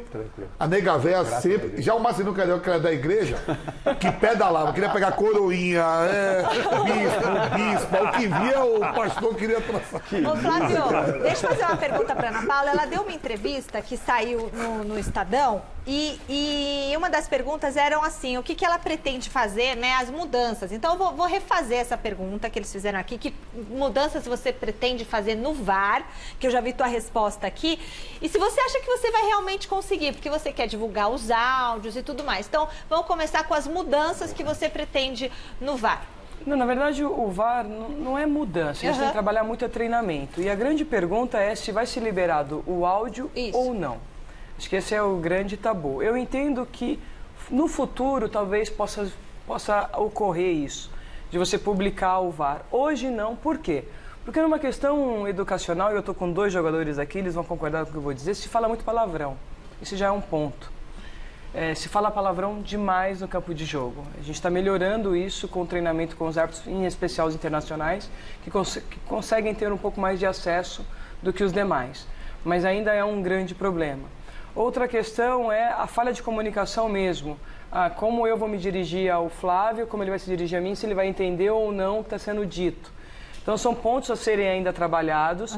Agora eu acredito que uma vez que isso for melhorado, em busca da transparência, você já tem o acesso à imagem. A CBF agora vem com uma proposta muito interessante. A gente está trabalhando em conjunto com a CBF. Acho que é importante esse alinhamento São Paulo com a Confederação, que é apresentar para o público os vídeos que estão sendo utilizados para revisão. Isso. Eu acredito que é muito mais fácil apresentar para o público os vídeos que estão sendo utilizados para a revisão do que, nesse primeiro momento, a abertura dos áudios. A Premier League faz isso. Legal, já apresenta o vídeo. Então, acho que a grande novidade seria apresentar... Então, o VAR, ele está revisando, qual é a imagem que ele está revisando para ele decidir se é uma situação de penal ou não, se deve chamar o árbitro ou não. Então, essa imagem vai ser mostrada para o público. Agora, a comunicação do que é falado ainda não, em função desses pontos de comunicação que precisamos ajustar. Porque temos que levar em consideração que, diferente do jogador, o árbitro é autoridade. E você não pode colocar a autoridade do árbitro em xeque. Isso. Então, a maneira com que ele fala, a questão do uso da linguagem é fundamental. Assim como para os jornalistas é importante, é a arma de trabalho. Para o árbitro hoje no VAR também é de suma importância, então requer treinamento e aprimoramento. Mas só rapidinho, Ana Paula, assim, às vezes no futebol está no campo, você fala um palavrão, outro, qualquer outra situação. Aqui a gente sabe que não pode falar palavrão. Quer dizer que não é muito mais fácil educá-los para que isso se torne... Mas é o que nós estamos fazendo, Celso. Mas uma coisa é você educar para um programa de TV. A outra coisa é você educar para o calor do jogo. Porque há situações no jogo... Que aí já vem... O Celso é um lorde, Ana Paula. Ele pra ele... na Argentina, o jogador encosta no outro e fala, desculpa, com licença. E na nossa reunião de pauta a gente fala palavrão também. Não, o Celso vive no outro planeta. Eu convidei ele para ver os dois papas lá, que no final dos dois papas tem a entrada lá dos argentinos. Aqueles lá, né? Não, eu no campo de jogo, eu sou uma pessoa que procura me policiar muito e falar pouco, apesar que viver no Rio me fez soltar um pouco mais algumas palavras, mas assim, no campo de jogo eu quase não utilizava do recurso, mas em determinadas situações, Celso, parece um absurdo o que eu vou dizer, mas os palavrões é um recurso para você chamar a atenção e ser ouvido. Não é o correto, mas é a prática. Os jogadores falam assim entre eles. Eu digo Godoy com aquela elegância. Dependendo do momento. Então é um processo. E já estamos treinando, como eu disse, os nossos internacionais hoje. Rafael Claus, posso dizer com muita tranquilidade, já está nesse patamar, porque vem atuando em jogos da Conmebol. Esteve agora na final da Sul-Americana. Então já tem esse cuidado. Ele é o lorde da arbitragem paulista, é o Rafael Claus. Mas eu preciso ter mais profissionais nesse mesmo patamar. Não pode ser somente um. Eu vou falar uma outra coisa que vai causar maior polêmica. Vamos chamar a torcida do sofá e tal. Eu já tive amigos que falam assim... Meu amor, vem cá, toca a bola. Você não pode falar palavrão. Mas no estádio de futebol você pode... Já começa na educação em casa. Ele não tem que xingar nem fora, nem em lugar, nem no estádio de futebol. Tem que aprender a respeitar as pessoas. Essa é a realidade. Você chuta o lixo, mas aí, tudo bem. Você não quer que fale palavrão no espaço do futebol? Ô, Flávio, eu acho que passa pela educação. Eu acho que passa pela educação, o respeito. Assim, eu acho que o Celso vai ser canonizado. Não é. Aí, meu amor, você perdeu o gol, hein? Perdeu o gol, meu amor! Não, tudo bem. Eu acho. O filho de. Bobo, seu bobo! Bobão! Eu acho. Vocês estão tumultuando essa questão. Pelo amor de Deus! Não, peraí. Nada é mais agradável do que o centroavante perde um pênalti. Você xinga o cara, é uma delícia. Seu chato! Certo, então Vocês acham que está no jardim suspenso da Babilônia? Eu acho que não. Eu acho que, assim, muita essa formação mal-humorada. Por exemplo, eu acho que tá errado o torcedor ir pro estádio, o moleque já começar, o juiz entra em campo, o árbitro. Seu FDP. O que você acha da torcida do Palmeiras quando ela se refere ao nosso querido Chico Lang? Chico Lang! Eu acho uma falta de educação gigantesca. Eu acho fácil, olha, vou abraçar a causa do Obrigado, Ana Paula. Nós entendemos que ali é um momento em que as pessoas não conseguem se conter, mas eu falo porque acompanho no estádio, tanto embaixo como na tribuna ou na arquibancada. É triste ver um pai... Sim. Que está com o filho. Isso é verdade, eu concordo. Ele falar é uma coisa, mas ele ensinar o filho... Eu já vi o pai falar assim, não, olha... Xinga ele assim. É, claro. Fala isso assim. O Celso quis dizer isso, né? E assim, o pai se expressar é uma coisa. Como se ele orientar o filho. Eu sou a favor. Pode, vai pro estádio, você erra, xinga. Eu entendo que... Fica aquela crença que o futebol é um universo. É uma questão educacional mesmo. A base não, filho. Se for no tênis, não. Só fica olhando. Isso aqui parece aquele quadrinho do anjinho e do diabinho. O anjinho tá aqui, o diabinho tá ali. Se eu for com meus filhos no tênis, vai ser assim. Fica só assim, ó. É que você... No futebol vai lá. É que você cria. No tênis fica quietinho. No tênis é bom, você vê quando o cara quebra raquete também. É que você cria. Não, mas Vampeta, é sério. É que você cria a sensação de que o futebol é um universo paralelo, que pode tudo. E aí, daí você achar que você pode ser racista, que você pode ser machista, que você pode ser fascista. Tudo isso torna fácil. Lei, Celso, falar um palavrão muitas vezes é uma forma de você se expressar. Mas, Michele, muitas vezes as pessoas transbordam. Por exemplo, aí vê lá um árbitro negro, que eu já ouvi no estádio lá trabalhando, seu macaco, é isso que acontece. Isso é vou te falar. Mas assim, xingar o juiz é crime. Eu te falo que não, isso aí, eu acho que é educação. Isso é para gerações que estão chegando. Não, tudo bem. A galera mais antiga chama meio de um jogador, a gente chama um outro de macaco, toca a bola. Hoje já não pode mais, a gente chegou lá para fazer um jogo no Corinthians, eu contei aqui. Chegando eu, Amaral, Fubá, Zé Maria, Serginho Chulapa, Ezequiel. A gente tá jogando lá e o Ezequiel pegou na bola, o Amaral falou, toca a bola, César. César? O Amaral tá louco, errou o nome do Ezequiel. O Ezequiel pegou de novo na bola. Toca a bola, César. Aí o Ezequiel falou, meu irmão, você tá louco? O nome é Ezequiel, não, porque não pode chamar de macaco, então você é o César, do macaco, aquele macaquinho. Então todo mundo agora é César pra não chamar de macaco. Eu vou falar agora de uma empresa maravilhosa que atua dentro da... Muito legal. Sossegou? Por quê? Você? César. Quer que eu conte mais outra? Não. Não, conta mais outra. Conta mais uma. Quer que eu conte mais uma? Conta agora. Eu disse para a Ana Paula, a hora de Fábio Luciano chegou. Paredão com Fábio Luciano. Fábio, você foi intimidado pelo Adilson Batista quando jogava no Corinthians no ano 2000? Poxa, não, Flávio, não fui. O Adilson, ele me... Tem 2 episódios, né? O Vampeta, eu vou falar o lado bom e o lado que eu acho que o Vampeta sabe o que aconteceu com relação a isso. O lado bom é que era um jovem vindo da Ponte e eu precisava de um cara experiente do meu lado para me orientar, né? Um time grande, corrigir alguns posicionamentos, enfim. E o Adilson fez muito bem isso. Enquanto a gente estava ganhando, a gente joga a final do Mundial, né? Um dos momentos mais felizes da minha vida. Enfim, a gente depois tem um processo de jogos também juntos. Então eu acho que ele foi muito importante na minha carreira.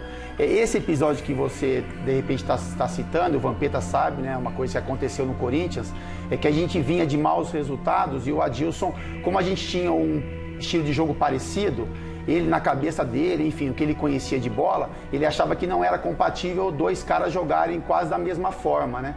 2 caras que gostavam de sair mais jogando, enfim. 2 caras, né? O Adilson gostava de avançar um pouco mais a linha de marcação e ele chega pro Oswaldo e faz essa colocação, que de repente na visão de futebol dele não era possível eu e ele jogarmos juntos nesse período de Corinthians, assim, naquela fase que o Corinthians vivia.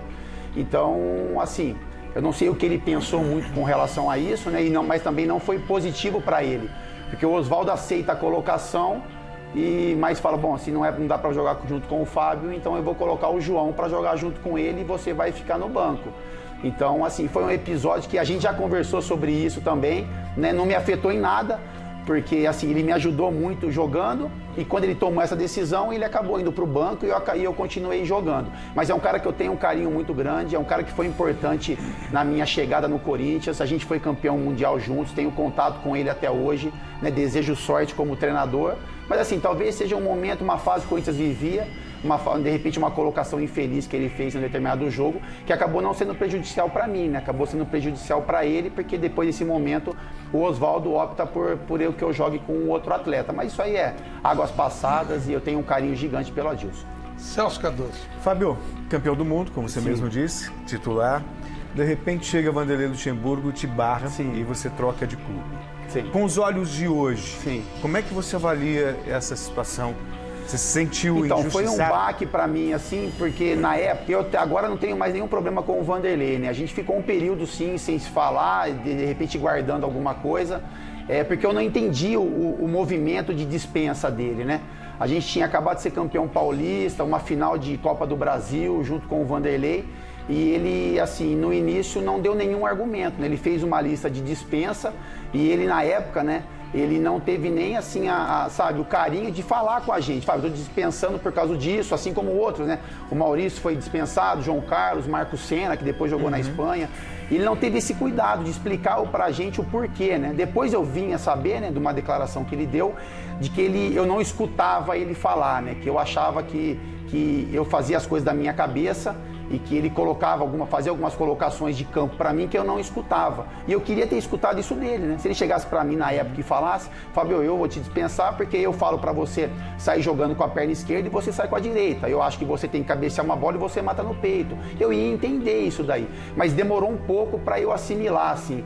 porque depois eu tive alguns problemas na minha chegada ao Inter também, né? Porque não ficou explicado. Então, quando não é explicado uma situação, você dá margem para várias situações, né? Várias pessoas imaginarem alguma coisa que aconteceu. E eu carreguei isso por um período, assim, né? E ele sabe. Eu, assim, tudo é uma troca, né? Então, assim, ele me dispensou sem me explicar e eu tenho alguns episódios também que eu também acabei não ajudando, né? Ele teve uma época de ir pro Fenerbahçe e eu, como tinha muita moral na época, eu fui um dos defensores dele não ir. Porque eu imaginei o quê? Se ele chegar aqui agora, ele vai me mandar embora. E eu não quero, eu amo esse clube aqui, eu quero ficar. Então eu fui um cara que falei, se ele vier pra cá, eu tô indo embora amanhã, porque eu prefiro sair antes do que ele venha pra cá e me mande embora. Então a gente passou um período meio complicado, alguns anos meio complicados, mas a gente, escutando de amigos dele também, o Vanderlei mudou muito, o Vanderlei agora é uma outra pessoa, pensa de uma forma diferente, e eu tive alguns contatos com eles recentes, que a gente não aparou arestas, né? A gente não tocou no assunto, mas a gente teve um trato, pelo menos, um cumprimento, e eu fico feliz por isso, porque eu sou um cara do bem, eu posso falar por mim. Eu não tenho problemas com ninguém, ele era um dos poucos caras que eu tinha alguma mágoa no coração, e eu acabei perdendo isso, então eu agora sou um cara de 44 anos, bem resolvido, sem problemas com ninguém, e fico muito feliz por isso. Mas na época que ele me dispensou, eu não entendi, né, o porquê, depois de muitas conquistas que a gente teve juntos, mas para mim foi bom, né? Eu coloco isso, porque depois eu vou pro Inter e eu conheço o Carlos Alberto Parreira, que para mim foi um cara excepcional. Eu tenho o carinho do torcedor colorado mesmo por pouco tempo. Depois o Parreira volta para o Corinthians, né, numa dispensa que do Vanderlei é mandado embora e o Parreira vem. E o Parreira faz questão de que eu volte com ele. E aí a gente é campeão Copa do Brasil, campeão Rio-São Paulo, final de Campeonato Brasileiro, enfim. E eu crio uma amizade gigantesca com o Parreira. Então, assim, de uma coisa muito ruim para minha carreira, acabou se transformando numa coisa muito bacana. Chico Leg. Meu querido Fábio, o técnico Andrade, nos tempos do Flamengo, em determinado momento ele contestou o seu caráter. Sim. O assunto está superado? Totalmente, foi um erro meu também. Eu tentei conversar com o Andrade sobre isso. Eu fui em um programa de televisão e eu numa colocação, né, de uma colocação geral, que pensaram só uma frase, acabou colocando que eu achava que o Andrade não era um treinador de futebol, que ele era um auxiliar técnico. O que eu quis dizer, e aí isso eu mantenho, é porque assim, o cara que é treinador de goleiro, ele não necessariamente vai ser um treinador, um cara que é preparador físico, e eu vi o Andrade como um ótimo auxiliar técnico, porque é um cara que entendia o que era o Flamengo, era um cara que conseguia passar pra gente em alguns momentos que o treinador estava um pouco mais afastado, a importância daquele treinamento, e eu vi o Andrade como auxiliar técnico. E depois que ele tem algumas passagens, ele foi campeão brasileiro com o Flamengo, ele tem alguns trabalhos, o trabalho dele não anda. Então o que eu quis dizer era que assim, se ele permanecesse como auxiliar técnico do Flamengo, eu tenho certeza absoluta que ele seria auxiliar técnico até hoje do Flamengo, teria um emprego, ele tem um nome gigantesco no Flamengo e a carreira não andou. Mas eu pedi desculpas para ele por isso, porque eu fiz uma colocação de alguma coisa que eu achava e eu sou assim. Eu só achei assim, o Andrade era tão bom como auxiliar, ele acrescentava tanto pro treinador do lado dele, assim como o Mortosa foi do Filipão, e você não consegue tirar o mérito desse trabalho. E eu achava que ele era importante pro Flamengo. Eu achava que ele poderia estar até hoje lá, passando tudo que ele viveu ali dentro. Mas eu peço desculpa. Se ele escolheu a carreira de treinador, é um erro meu. Quem sou eu para falar o que uma pessoa pode ser ou não? Mas eu conversei com ele. Essa colocação também, ele me conhece, ele sabe do meu caráter. O que ele colocou ali, ele sabe que não é verdade também. Então, assim, eu amo o Andrade, falei isso. Trabalhei com ele no Flamengo. É um cara que eu desejo muito sucesso, que eu desejo que ele tenha, assim como treinador, auxiliar, o que ele venha fazer, que ele consiga fazer muito bem feito. E para mim, no meu caso, assim, peço mais uma vez desculpa pela colocação, mesmo sendo há muito tempo, e eu tenho um carinho gigante pelo Andrade. Vampeta. O fato de você ter posado nu, tá na sua carreira, é brincadeira.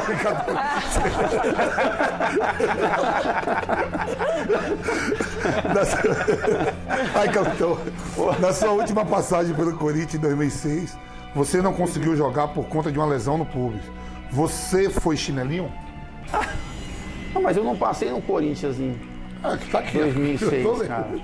Não. 2006? Não, porque assim, o problema do pubis foi o seguinte, eu tive um problema no pubis na Turquia, e aí eu tentei permanecer lá. Quando eu vi que não era mais possível, eu opto em operar no Brasil e volto pro Brasil. Aí eu faço uma cirurgia do pubis aqui com o Joaquim Grava, que eu queria operar com ele, né? Porque ele era o cara que todo mundo falava que era o salvador de pubis da época. Operava, se você não operasse com o Joaquim, você não ficaria bom. Aí eu opero com com o Joaquim, eu passo um período de recuperação. Eu tenho alguns convites para jogar no Brasil. Só que eu fiquei com medo, assim, porque eu sou um cara que eu não queria botar meu nome no circuito sem estar em condições. Eu estava com medo de voltar em algum clube do Brasil e o Pubis me travar, me atrapalhar. Então eu falo não para alguns clubes do Brasil e eu recebo um convite da Alemanha, do Colônia, que a gente viu nas imagens, do Christoph Daum, que foi meu treinador no Fenerbahçe e assumiu o Colônia em um determinado período. E a colocação dele é diferente do Brasil, porque ele fala para mim assim: Fábio, eu sei que você vem de uma cirurgia, eu não vou exigir de você nos treinamentos, aqui o campeonato, a gente é a segunda divisão da Alemanha, então você não precisa jogar todos os jogos, então você se recupera aqui, eu sei que você quer sentir como é que você tá, e depois a gente vê como é que sua vida vai andar. Então por isso que eu opto ir para a Alemanha. Quando eu vou para a Alemanha, eu jogo 3 meses na Alemanha e eu acho que eu tô bem. Eu falo, eu não tô sentindo nada, eu faço todos os movimentos, meu pubis eu não sinto mais nada, e eu tenho um contrato de 6 meses lá e eu opto por voltar. Eu agradeço, falo, Daum, eu te agradeço muito aqui, mas eu tô me sentindo, você me trouxe aqui para eu ver se eu me sentia bem. Eu tô me sentindo bem, agora eu quero encerrar minha carreira no Brasil. E ele me libera de lá, ele fala, Fábio, tudo bem, esse é o desejo, eu volto pro Brasil, aí tem o convite do Flamengo e, ter jogado no Corinthians e no Flamengo para mim é algo que marca a minha vida, assim. Eu agradeço muito esse convite, porque aí vem essa imagem de um capitão, eu tenho uma carreira bacana no Flamengo, os 3 anos a gente que é ídolo nas duas torcidas, né? É isso aí. Só a gente que é ídolo nas duas sabe o quanto é bom isso daí. Mas assim, eu não me considero porque eu fiz o meu movimento correto, né? Eu operei, eu fui para um clube que aceitava, né, um jogador que estava recém-operado, e depois eu volto para o Flamengo em perfeitas condições de jogo, e acho que a minha carreira mostra isso, né? Minhas atuações no clube. Michele Janela. Fábio Luciano, Corinthians ou Flamengo? Então essa é a pergunta mais fácil que eu respondo na minha vida, e eu incluo a Ponte nela aqui no Brasil, porque eu também tenho o Fenerbahçe. Eu tenho 2 filhos, né? Eu tenho o Gianluca e a Isabela. Então, se você perguntar para mim quais são os filhos que eu mais amo, eu não vou conseguir te responder. Eu amo os meus filhos da mesma forma. Eu sei que para o torcedor é difícil isso. Se você me perguntar qual é o meu clube de coração, eu vou falar para você que é a Ponte Preta.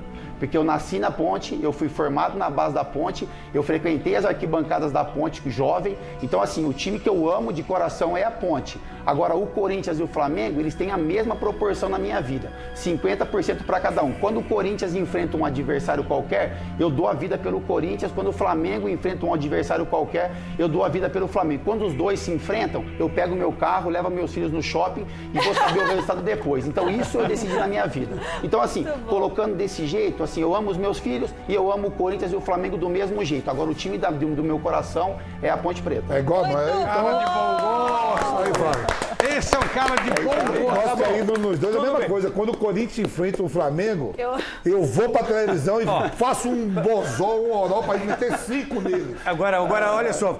Mas qual é, então, o seu título mais importante? O título mais importante é o Mundial de Clubes, pelo Corinthians, em 2000. Tá vendo? Sim. Mas o Pozanutto te atrapalhou na sua carreira? Não entendi. Esse episódio eu ainda não coloquei na minha vida. Ainda não. Trocou as coisas todas. Meu caro Celso, diga. Você entendeu bem essa situação do Luxemburgo? Você fez a pergunta? Fiz sim, porque foi curioso isso na época.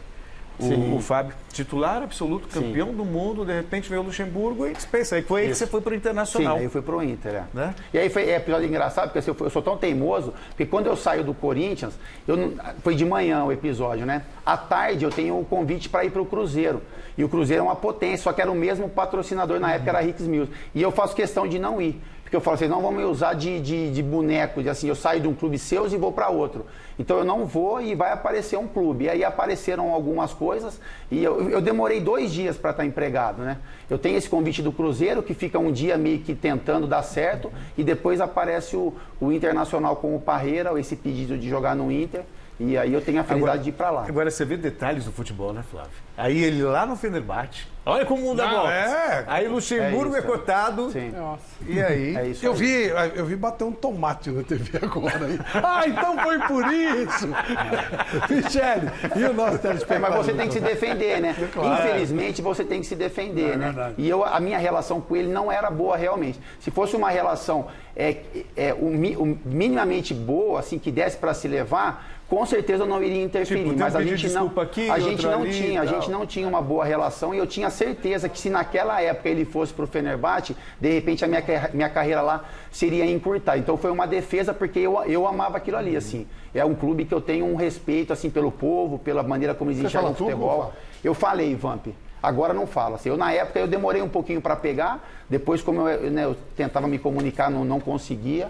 E aí eu resolvi aprender um pouco e consegui me virar bem. Lá agora a gente não exerce mais, não consegue mais falar muito com o pessoal. Como você que fala holandês, italiano... Se aparecer uma holandesa, eu lembro tudo. Holandês ele fala, o resto não fala. Se aparecer uma holandesa, eu lembro tudo. Michele, todos nós queremos ter muita saúde, isso é muito importante, você tem um recado mais. Ana, eu falava com você sobre a Edna, hoje também nós tivemos um auxiliar. Quantas meninas fazem parte do corpo de arbitragem da federação? Então, da Série A, Flávio, temos a Edna como árbitra somente, a Fabrini, a Neuza, que está atuando na primeira divisão, temos a Leandra Veridiana aí pensando em divisões A1, A2 e A3 que estão chegando. No quadro como um todo, a gente tem um quadro hoje pequeno de 15 meninas a 20.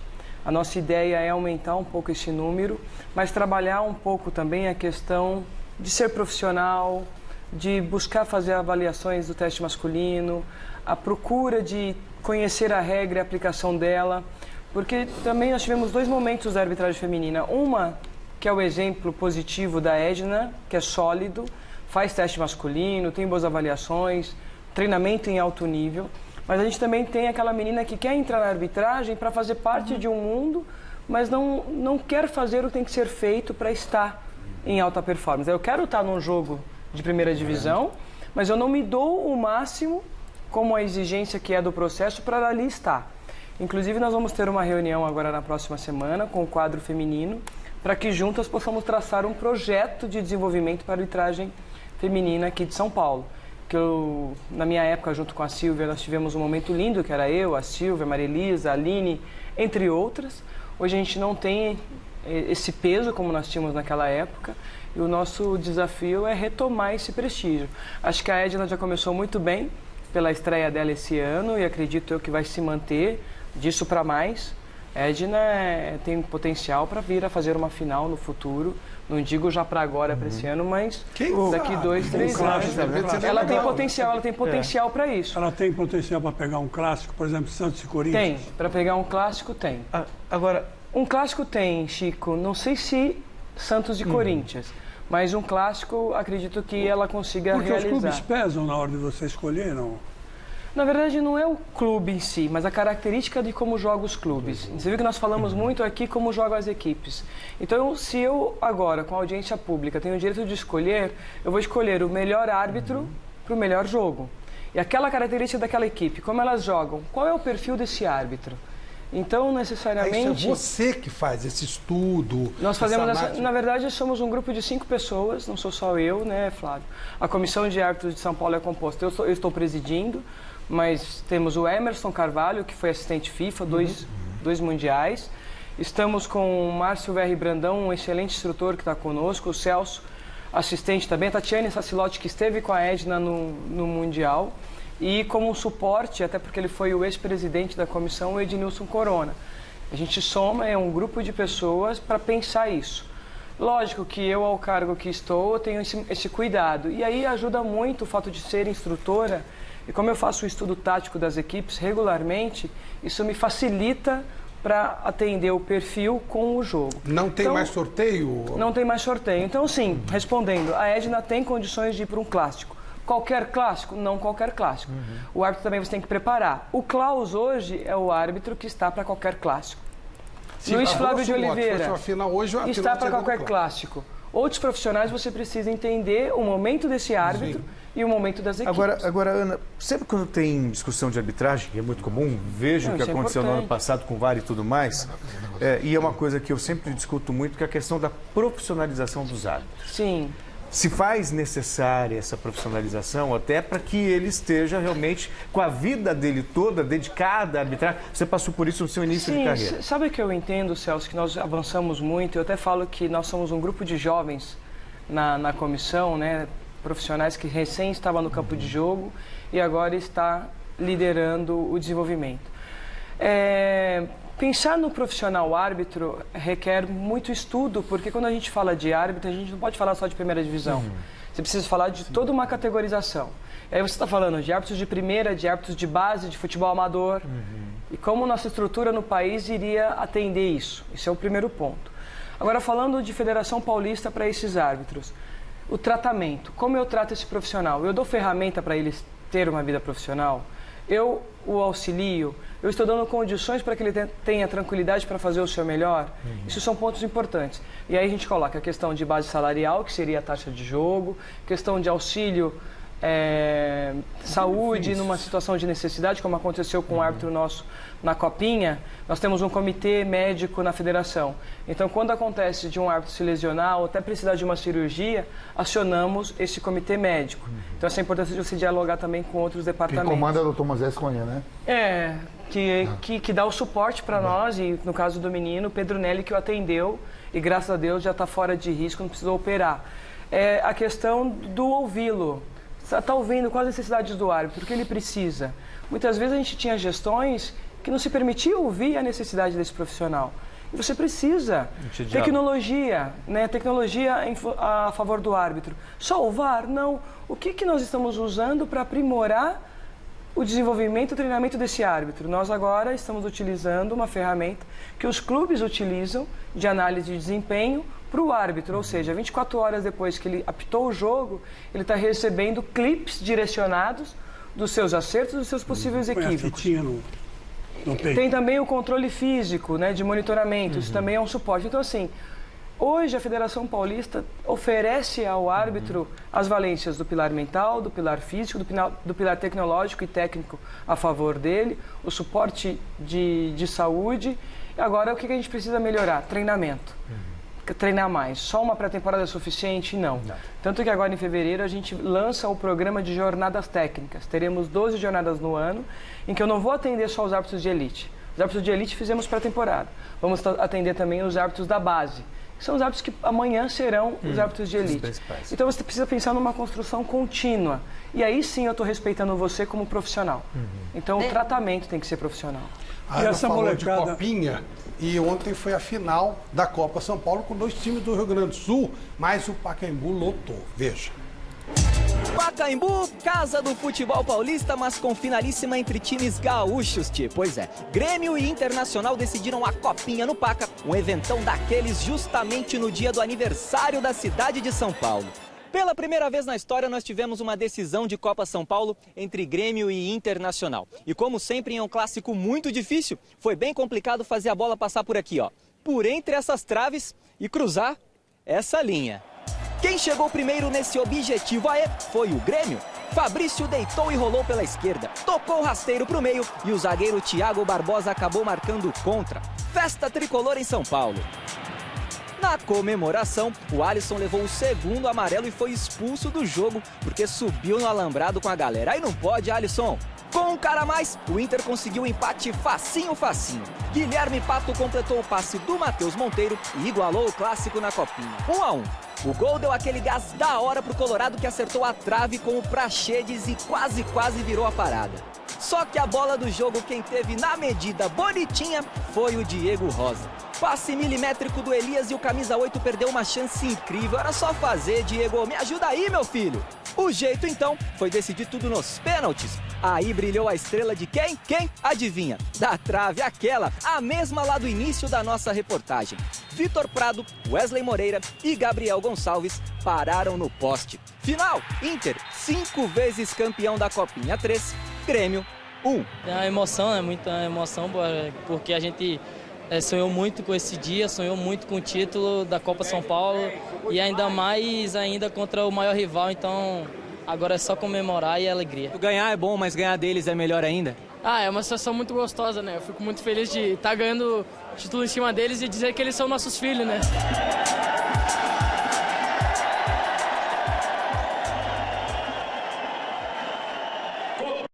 Nossa, o Inter revelou tanta gente de Copa São Paulo e o Grêmio, ele é o único grandão que eu lembro assim que não tem copinha, não é? Eu acho que é. Não, também. é o Palmeiras, que é isso. Tem o Palmeiras. O Palmeiras também não tem sabia que estava copinha esquecendo e de não algum. tem Mundial aqui. Mas ele tem Mundial. A Ponte tem, né? Eu acho que sim. O Grêmio tem e o Palmeiras também em 51. Tá bom? Não, tem 51, não é nada. 51 é pinga. Vamos ver o giro internacional, os principais gols pelo estrangeiro. Michele Janela. Resultado final da nossa enquete do site gazetesportiva.com. Quem mais te agradou nesse começo do Campeonato Paulista? E na opinião da galera, ó, Corinthians, 37%, mas Palmeiras foi 36%. Então tá ali, Corinthians e Palmeiras coladinho. O último lugar ficou o São Paulo com... o último lugar ficou o Santos com 13% dos votos, São Paulo 14% dos votos. Quem levou o prêmio de hoje? Bolsa Térmica, que a Deca deu pra gente, mais o livro Tudo Pode Dar Certo, do Paulo Henrique Dursi, que é um livro que fala aí como que é possível construir um futuro melhor e uma vida feliz, mesmo quando a vida só nos oferece dificuldades. Foi o Ricardo Fabrício. Ricardo, a nossa produção vai entrar em contato com você. Você tem uma semana para retirar o seu prêmio, beleza? E para terminar aqui rapidinho, no Píquio, eu queria só que você falasse se você está sabendo alguma coisa, Vampeta. O Wendel está perguntando aqui, muita gente elogiando o programa hoje, falando que o programa está sensacional, Robson Amorim, o Marquinho. Você está sabendo se o Cantígio está fazendo o corpo mole porque ele não está recebendo do Corinthians? O Corinthians parece que não pagou o time. Já tá essa fumaça com uma semana? Não. Nem deu tempo de eu receber salário ainda. Não deu nem tempo. Por falar nisso, o teu time conseguiu pegar uma babinha lá do Bruno Guimarães, né? Tô louco pra ver se sobra algum. Mas como se sobra algum? Não vendeu por Vai que o homem tem um coração mole e fala, então um pouquinho o presidente. Aí não, Bonito. Aí não. Eu estava perguntando pro Fábio aqui, Flávio, ele jogou com um atacante, o Rakan Suku, né? Eu joguei com ele lá na Inter de Milão. Né? E jogou a semifinal também da Copa do Mundo, né? Sim. Pela Turquia, eu estava vendo uma matéria essa semana, eu tô perguntando ao Flávio, pô, o Rakan Suku que é ídolo lá na Turquia, né? Primeira vez que a Turquia chega a uma semifinal de Mundial e eu pergunto, pô, eu tava lendo que ele tá fazendo Uber nos Estados Unidos. Ele é milionário, né? Aí o Fábio tava me contando a história dele aqui, muito interessante. Porque teve uma tentativa de golpe militar na Turquia, né? Sim. A gente ficou, né? Que colocaram os tanques na rua, tudo. E o Rakan, ele era meio que do lado desse golpe militar, assim. Os que perderam. Os que perderam. E assim, os bens, todos os bens dele, né? Todo o dinheiro que ele tinha, tudo foi bloqueado. E se o golpe militar acontece, ele seria um dos homens fortes da Turquia. Mas como não, né, o presidente conseguiu se segurar, né, com manifestações populares, assim, o povo foi do lado do presidente que permanece lá. E aí, para essas pessoas que apoiaram o golpe militar, então assim, muitos foram presos, enfim. E o Rakan acabou meio que fugindo, né, para os Estados Unidos, e aí o cara tem que trabalhar porque tudo que ele tinha, o governo turco acabou prendendo. Pô, coitado, hein? Coisa triste. Falando em coisa triste, além a morte do Kobe Bryant tomou conta de todas as manchetes, mas ontem morreu o Rezenbrink, que era um dos maiores jogadores da história daquela laranja mecânica da Holanda, e o cara que chutou a bola na trave aos 45 do segundo tempo, na decisão da Copa do Mundo de 78, que poderia ter dado à Holanda o título e tirado da Argentina o primeiro título que ela disputou. E ele morreu aos 72 anos, comoção total. Ele foi um jogador importante do Anderlecht da Bélgica, também foi outra perda desse final de semana. Ele jogou com o Cruyff, ele jogou só 7-8, contra ele lá? 7-4 não joguei com ele, não deu tempo. Não, ele jogou 7-4 também com o Cruyff, mas 7-8 ele... Era um grande pensador, né, meu? Quem? Esse aí que morreu. Esse holandês aí, Ele era um grande o quê? Pensador do time, não era o Cruyff, era ele. Te catar, vai, Vampeta. Você acho que é maluco. Aliás, o City hoje ganhou de 4-0. Foi o primeiro time do que não vale. O Cruyff de popô, todo mundo. A fazer 100 gols no ano dos grandões. Mas olha o campeonato lá, 19, 20 pontos atrás, já foi. Tem Champions, né? Dessa vez não tem jeito. O Vampeta tá com razão. Não, ele vai ganhar, mas... O Klopp é o Klopp agora. Não, mas tem Champions. Ah, sim. Tem Champions. A Premier está bem encaminhada. A Champions vai ter uma luta. Uma outra perguntinha para você, Ana. Sim. VAR a partir do mata-mata e não VAR agora, não mexe com a regra do jogo? Não, porque já foi aprovado, né? Foi aprovado em conselho técnico, os clubes aceitaram isso. Agora, o desafio para nós foi uma estratégia que nós criamos. Treinamos os árbitros agora para focar único e exclusivamente no campo de jogo. Porque se eu tenho um árbitro forte, bem estruturado, isso facilita o trabalho do VAR.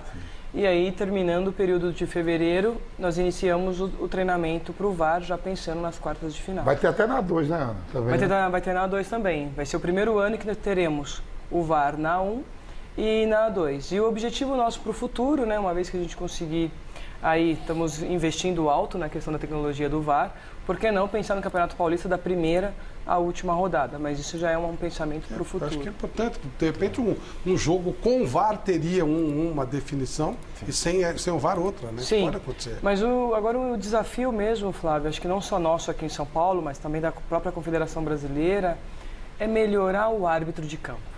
É qualificar mais esse profissional que apita. Porque o VAR, ele é um assistente. Ele não pode ser o personagem principal do futebol. Jogam, e ele está sendo o principal, ele não pode. Alguns jogam a responsabilidade pro VAR? Se acomodam no VAR? Não é questão de jogar. Eu acho que às vezes, assim, alguns profissionais têm muito mais personalidade e maturidade de atuar. Outros, por uma característica, aguardam o VAR, o que não pode ocorrer. Temos que treinar o profissional no campo de jogo, ele tem que ser bom lá.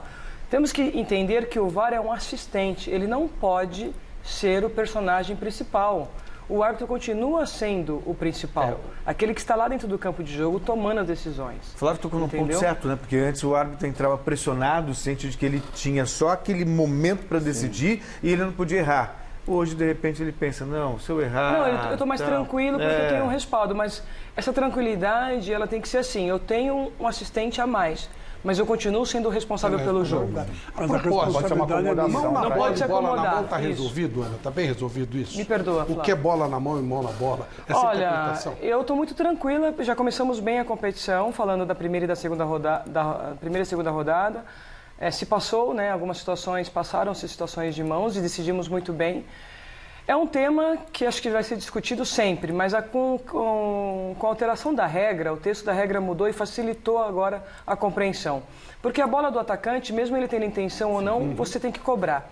E a bola do defensor, se ele está com o braço ampliado, com raras exceções, vai ser cobrado a falta do defensor. Então acredito eu que essa perspicácia da Borge e melhorar o texto da regra facilitou para nós no campo de jogo. Ana, obrigado. Fábio, obrigado.